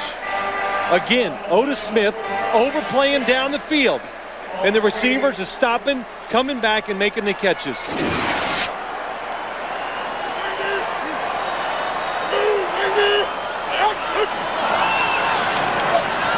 Stewart, far side of the field, and that one is complete to Hines Ward, and Hines Ward about a yard or two shy of a first down, but a fine throw that time by Stewart. Yeah, it really is, and the key to their passing offense is if you're going to play us and let us play man-to-man outside, in which the Patriots are doing, if you play outside, we're going to throw the football inside, and it vice versa. So if you're going to be a quarterback for a Bill Cowher team, you've got to be able to throw to the edges of the field. Boy, are we getting a lesson in cornerback play today from Ty Law and Otis Smith? A lot of pressure's being put on them, and so far they've done pretty well. On 2nd and 1, Stewart going to throw, has his man open. It is bobbled and dropped, and a penalty marker flies. I'm watching it. I don't know who they're going to call against. It's going to be against Burris. Saw the official look back. But boy, you know what really sticks out? He is such a great target. Pass interference, Pittsburgh, number 80, push off, 10-yard penalty. Watch the hand-to-hand combat. Oh, yeah, got that hand outside. Oh, boy, just swatted Otis Smith around, but good call. But, Greg, it just, as we stand up here, and we're 75 to 100 yards away, you can just see his physical presence just overwhelms everybody else on the football field. Pleading his case to his coach on the sideline. What did Hines Ward tell us? Plexico Burris has always been able to get by just with wonderful talent. This year he really started working at it, and that's why he's had a good year. Stewart this time on the run, throws this side, and that's complete to Ward. Yeah, Ward was saying he was one of the guys who took Plexico under his wing, taught him how to watch game film, encouraged him to do more work on his own. And run routes the proper way. Very common for college athletes to come into the pros and not have good work habits. So they think they're good until you get in the pros, then you realize you're not a worker. Or, you know, doing certain things on the practice field right because they've always been so much better than everybody else they've gone against. Here's a big third down for Stewart and the Steeler offense. No blitz this time. And here it comes, just as you say that. Stewart down the sideline. It is incomplete, intended for number 81, Troy Edwards. And Terrence Shaw was with him and may have caught a little bit of the ball with his shoulder. Well, blitzing, Greg, it's all about timing. Look from the outside. Here come the two blitzers, but look at the pickup. Zaraway with a good job, and Cordell Stewart recognizes it, makes another good throw. Edwards drops it. So Troy Brown is deep for the kick. Sky high. Fair catch called for. And Brown makes the catch at the 18-yard line, and we have a marker down at about the line of scrimmage.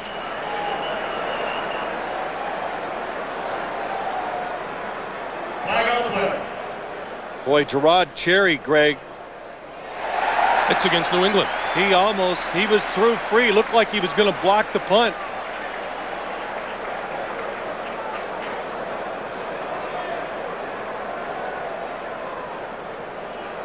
After the ball was punted, holding New England, number 52. It's a 10-yard penalty from the end of the kick. New England keeps the ball, first down. So Ted Johnson guilty of the penalty. It'll back the Patriots up. Pretty bad field position, but they've got the ball with a 1-touchdown lead and 8:20 to play. Yes, is sponsored by Miller Lite. Grab a Miller Lite. It's Miller time. DirecTV, the #1 digital satellite entertainment provider. And by IBM. E-business is the game. Play to win.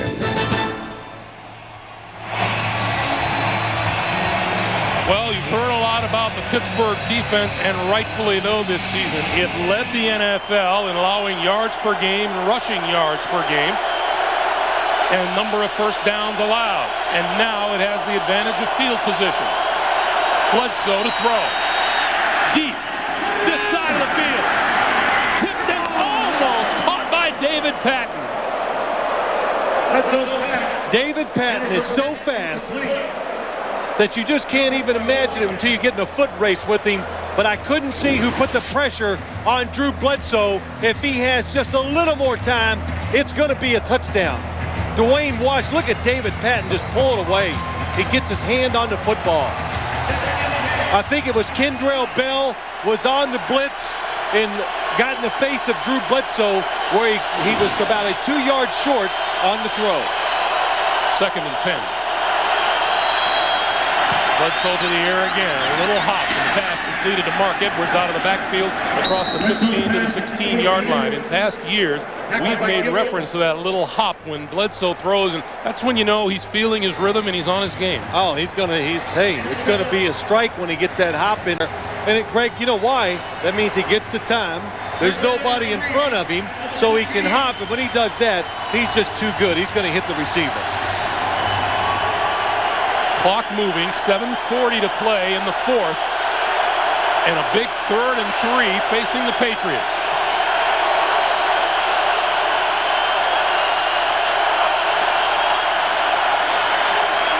Bledsoe throws, and that's complete to Jermaine Wiggins. Forward progress is going to get a first down, I think. Wow, what a catch, because Bledsoe, he threw that awfully hard. Jermaine Wiggins has turned into a weapon here the last couple of weeks. Jermaine Wiggins had 14 receptions during the regular season, had 10 catches for 68 yards last week against Oakland. Oh, right at his face. Tough catch, and he comes up with it. Mike Logan, a safety on the coverage. Go inside, fake, come back outside. Good play by Wiggins. So a first down for the Patriots out to their own 20-yard line.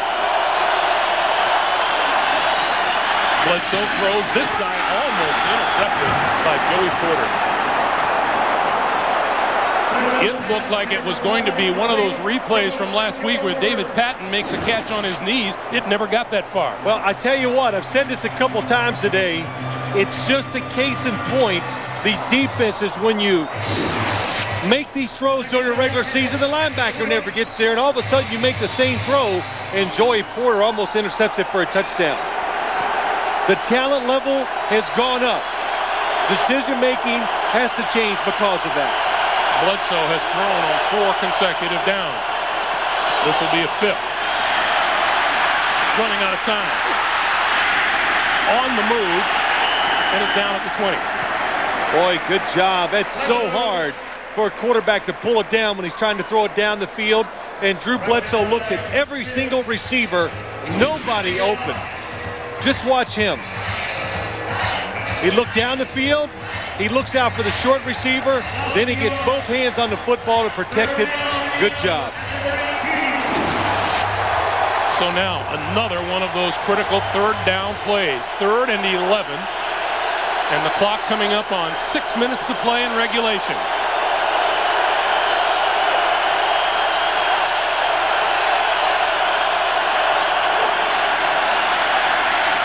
Bledsoe with time, lofts it out, and it's complete to Troy Brown and out of bounds for a first down.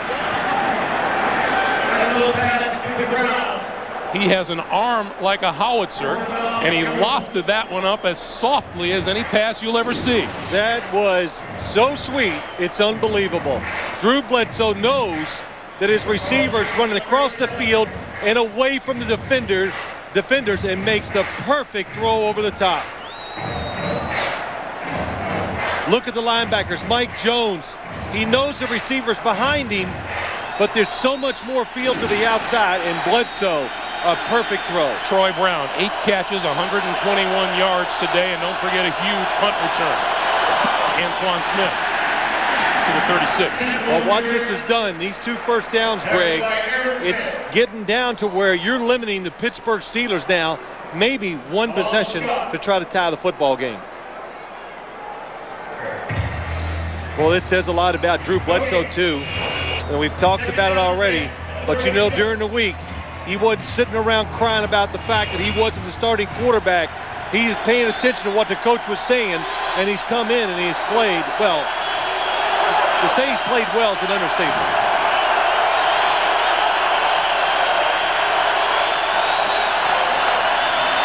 On 2nd and 11, out here and overthrows Edwards, the intended receiver. It'll be 3rd and 11.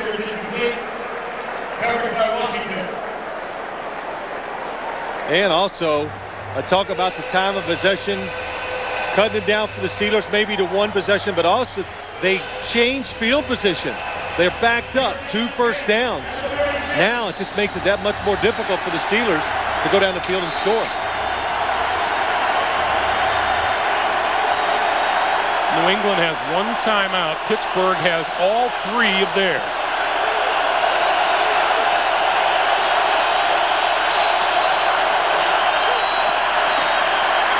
Bledsoe throws over the middle. Incomplete. Intended for Patton. And slow to get up is number 72, Matt Light. Yeah, Charlie Weiss wants pass interference. You know, I'll just make this point. You talk about scrambling quarterbacks. One thing big, tall quarterbacks have that other guys don't sometimes. Drew Bledsoe able to see over and stand in there to the last second to almost complete the pass. Troy Edwards stands back at his own 23. Short. This one bounces, and he picks it off at the 21. Knocked out of bounds. Forward progress will be marked at about the 21 or 22-yard line. 42-yard kick, 3-yard return, and Cordell Stewart with 4:21 to play needs a touchdown for a tie. Up next, the PGA Tour on CBS presents continuing coverage of the Phoenix Open presented by Xerox. That's coming up next. Duffy Waldorf in the lead by a shot as we return to action here in Pittsburgh. 4:21 on the clock. Stewart, quick slant, burst across the 30 to the 32-yard line, and that's pretty close to a first down. You know, one thing I noticed, why New England's been blitzing and why they did it coming in this game, because they're playing zone defense and not attacking the quarterback. They're not covering receivers, and Cordell is completing passes with ease. 11-yard pickup, first down. Stewart and the Steelers going without a huddle.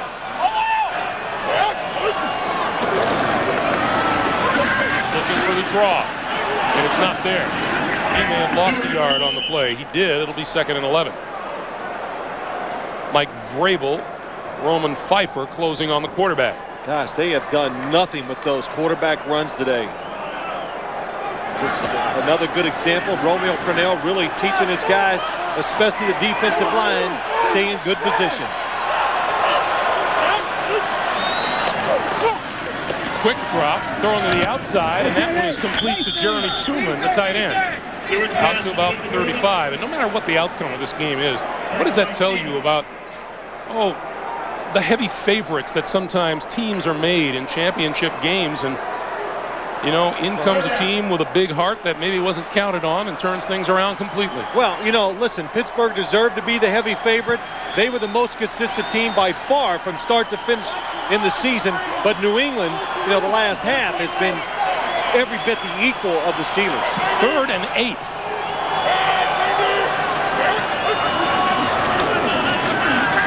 Plenty of time for Stewart.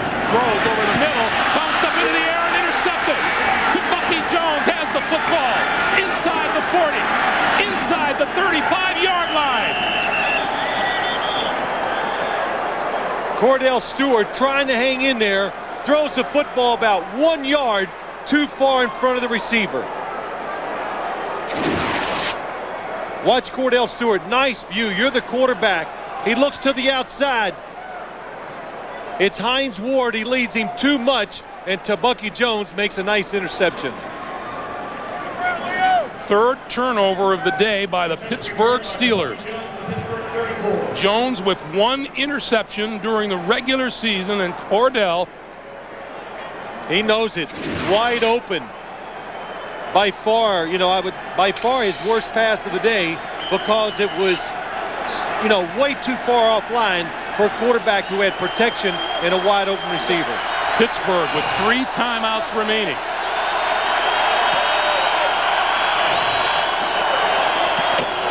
Antoine Smith to the 33. And the Steelers burn a timeout right here. 2:35 to play in the 4th quarter. On CBS is sponsored by Nextel. Nextel, how business gets done. And by Mazda, always the soul of a sports car.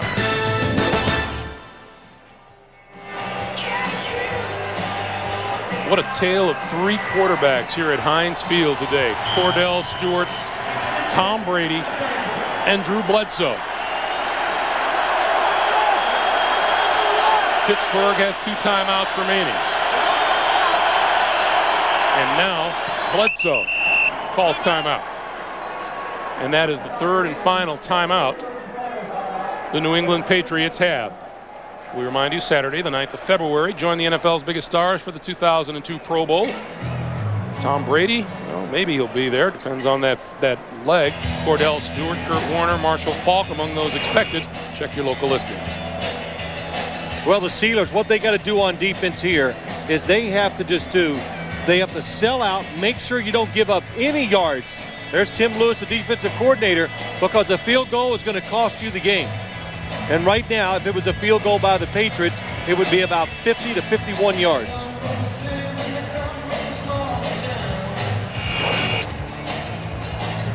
Cordell Stewart, 255 passing yards, a playoff career high, but he's also thrown 2 interceptions here today. On 2nd and 10. Smith.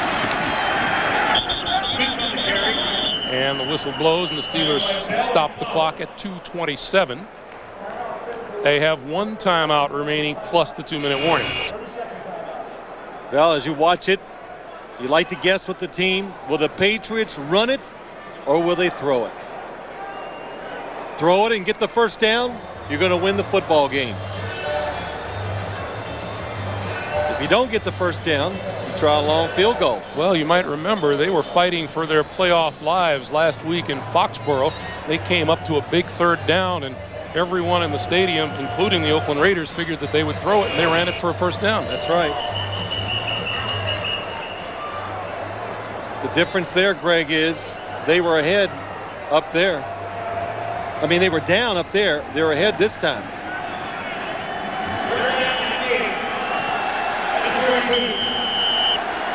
Third and 8. J.R. Redmond, a good receiver, is in the game in the backfield.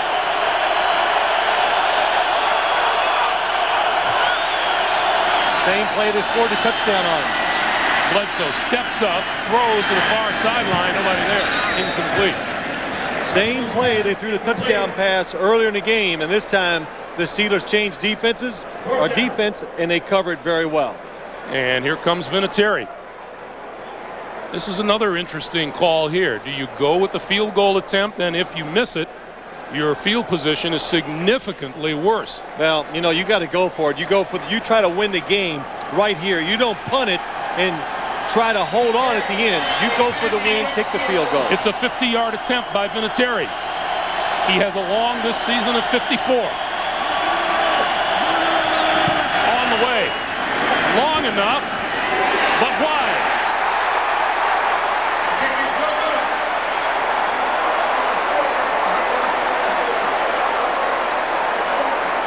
Boy, Adam Vinatieri hits it solid. You could hear the sound on your TV. You could see the spin just a little bit going to the left. And it's just enough because it's so long, it makes the football go left to the upright. Bill Cowher knows his team still has more than just a fighting chance. 2:15 on the clock. One timeout remaining, 60 yards from the end zone. Wow. Wow is right. Just sit back. With your seatbelts fastened. Who goes to the Super Bowl?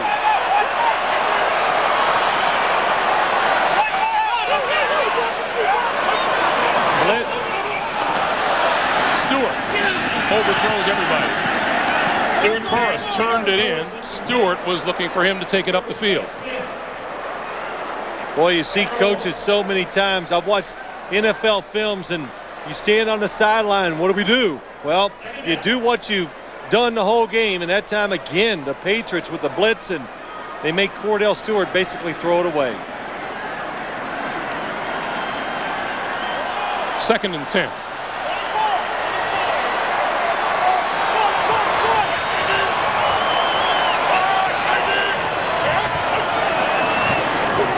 This time, safeties drop deep. The pass over the middle, and that one's intercepted. This is Lawyer Malloy, and Malloy is down at midfield. It got away from Cordell Stewart again. Both interceptions, the ball just did not come out of his hand the way he had hoped. And Otis Smith, I was watching him the whole play, was so aggressive at the line of scrimmage and then just trailed Plexico Burris and causes the interception. He's underneath. The throw's going to go to your right. Nice step up. Otis Smith came under the receiver. Maybe that's what Cordell Stewart saw, so he throws it high, but Burris not able to jump up that high and get the reception. Look at Otis Smith. Nice job. Played the route. He guesses, and Bill Belichick knows that's it. His last 3 throws result in 2 interceptions. And now, on the ground, Antoine Smith will take it to the 2-minute warning. 1:56 on the clock. The Patriots are that far from New Orleans. We remind you, the Subway postgame show coming your way shortly. Jim Nantz and company have a recap of the game and the presentation of the Lamar Hunt Trophy to the new AFC champion. That comes up next on the Subway postgame show. As you look at Cordell Stewart, we're talking about how even we are swayed by the things that we see and hear, Phil. We go to the Steelers practice session on Friday and we talk to the Steeler players and you go, wow, how can they lose? And then you talk to the Patriots on Saturday and you go, wow, how can they lose? Antoine Smith, right side, breaks through to the 40, to the 35, and bulls his way to the 32 for a first down. Well, that first down definitely wins the game for the New England Patriots. Bill Cowher wants to use his last timeout. But with the first down, they can kneel on the football and basically run out the clock. But you're right, Greg. We saw all the positives of the Steelers. Then we talk to the Patriots and they go, wait, just like the blitz. Bill Belichick says, you know, we plan on blocking them. I don't know what you guys are thinking.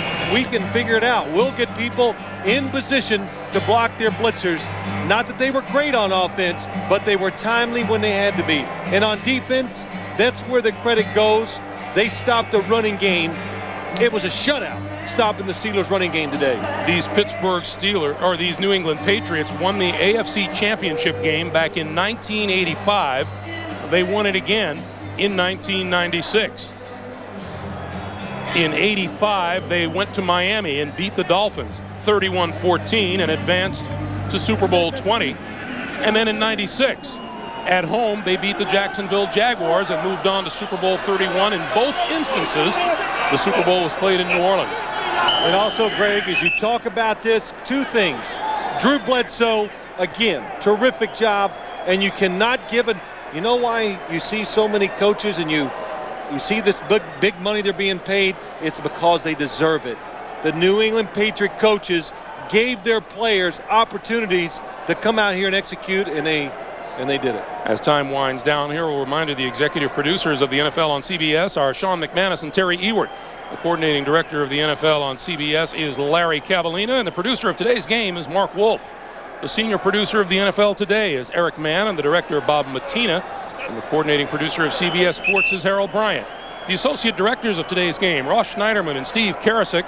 Our broadcast associates, Ryan Galvin and John Paquette. Our technical manager, Pete Callander. Our technical director, Scott Sickler.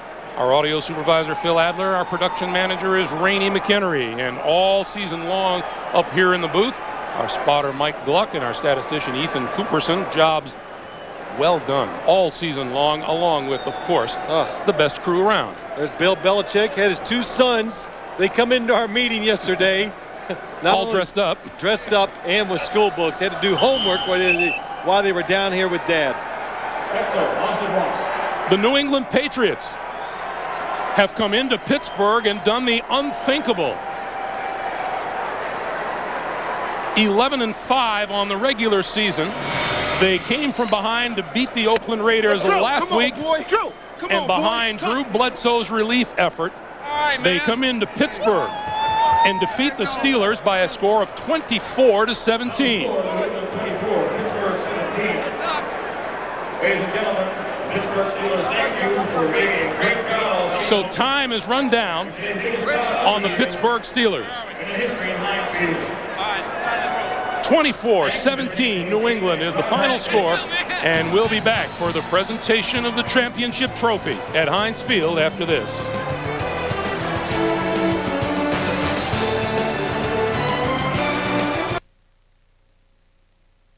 Sponsored by Subway. Fresh-made sandwiches on fresh-baked bread. Subway, eat fresh. Welcome back to Heinz Field in Pittsburgh and to the Subway post-game show. Greg Gumbel and Phil Simms. The New England Patriots have just won the AFC Championship 24-17 over the Pittsburgh Steelers. And Phil and I were just sitting here talking about, well, if you're going to talk about who are the heroes for the New England Patriots, who are they? And we're still counting. Well, there's a lot of them, Greg. Anytime you win the AFC Championship, you've got a lot of heroes. First, the coaches, because they came up with an inventive game plan on both sides of the football. Everybody on New England's defense was tremendous, especially the corners, because they put a lot of pressure on Ty Law and Otis Smith. They came through, and then, well, let's don't forget Drew Bledsoe. What a job coming off the bench, making big plays, and not making a mistake. How about big plays by Troy Brown? Unofficially, 121 receiving yards. That's in addition to a 55-yard punt return for a touchdown, and he picked up a blocked field goal and lateral to Antoine Harris, who went the distance for the touchdown. We were told, hey, look for Troy Brown on offense because he's going to be the guy. He was on offense, special teams, and really anytime you win a championship in the National Football League, it's got to be a team effort. And that's just the best thing, or the best way to explain the New England Patriots. You know, you made reference to it earlier in the game. Is there any better example of why a backup quarterback should pay attention during the work week? You never know when you're going to be called on. We'll take a timeout. The trophy presentation is just ahead. The New England Patriots, AFC champions.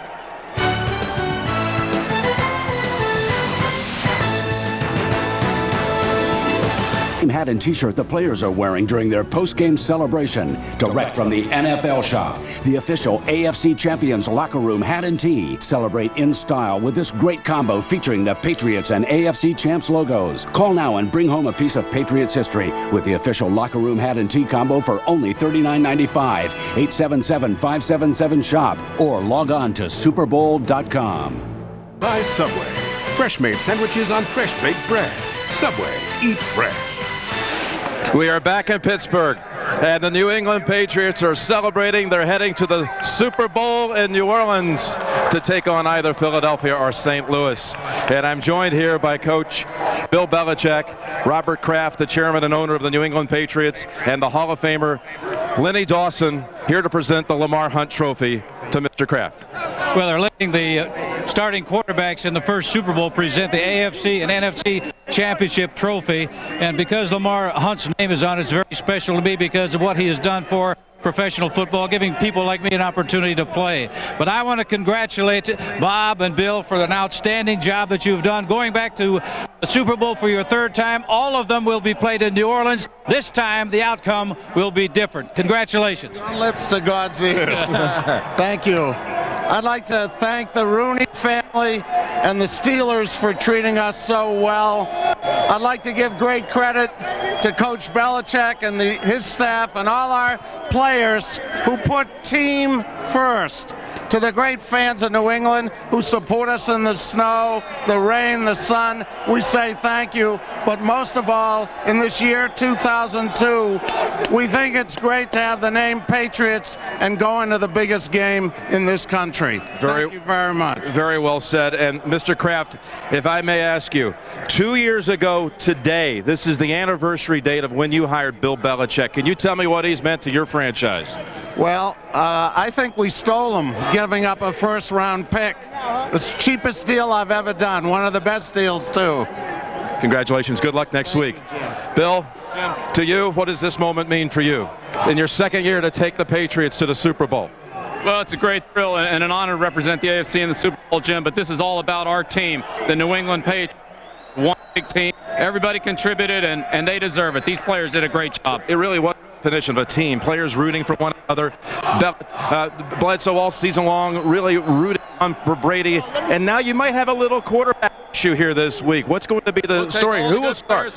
Get everybody contribute. This will be a big week for all. We'll need everybody. Who do you think will be your starting quarterback next week? Well, we'll have to talk about that later, Jim. All right. Good luck, Bill. Thank you. Congratulations. Troy Brown. You won a national championship at Marshall University. I was there.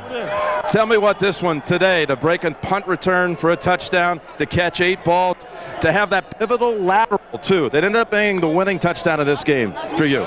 You know, I just told them that, you know, we got to be alert and be ready to make plays all day long. And, you know, that's been my motto since I've been in the league, just to go out and make plays, whether on special teams or offense, and it paid off the day for us, you know, and I'm willing to do anything this team asks me to do to win some football games. I think you are the embodiment of what this team represents. The underdog, the underrated guy. You catch 101 passes this season.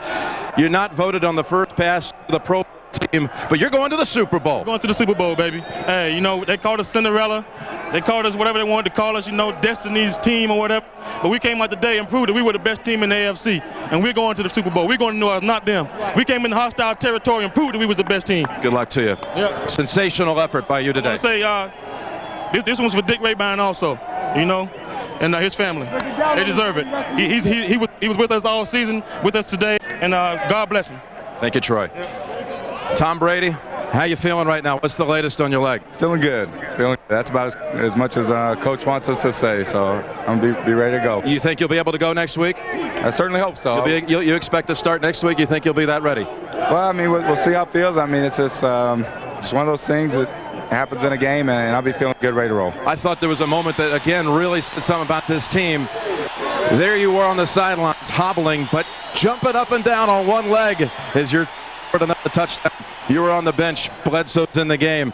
Tell me about now all season long. He's been pulling for you. You got to do that today. Yeah, he did it. I mean, it's quite a credit to what he's all about. I mean, for 14 games, he watches and he comes in, steps up in the biggest game all year and has a heck of a game. So, you know, we got a lot of great coaching, a lot of great QBs, and it's awfully exciting to be a part of this win. What a season for you. Good luck. I hope you're healthy. My sister's at home in San Mateo. They'd kill me if I didn't say that. Okay, you got it, Tom. And Drew, you hadn't played in 126 days. You come in late in the first half, 3 for 3 and a touchdown to David Patton. Did you expect you could come right in, firing like that, connecting like that right away? Yeah, of course I did. I mean, that's you prepare yourself that way. you never want something bad to happen to another quarterback, but you have to prepare like that. And I came in and played. I've done it a lot in this league, and was ready for it when it happened. The class with which you handled this situation all season long, but what a satisfying feeling it's got to be today to come in here and direct this team in the second half to the Super Bowl. Oh, no question. It feels great. It's been a great year for our team. It's been a difficult year personally. Started with the loss of my quarterback coach in training camp. I know he's watching over us like he has all season. But hey, like I said, I was just prepared if I was called upon to come in and try and win the game. And you did. Drew Bledsoe, well done. The New England Patriots are heading to New Orleans and Super Bowl 36, and we'll continue with the Subway postgame show on CBS in just a moment. Raise that trophy. They're going to the Super Bowl.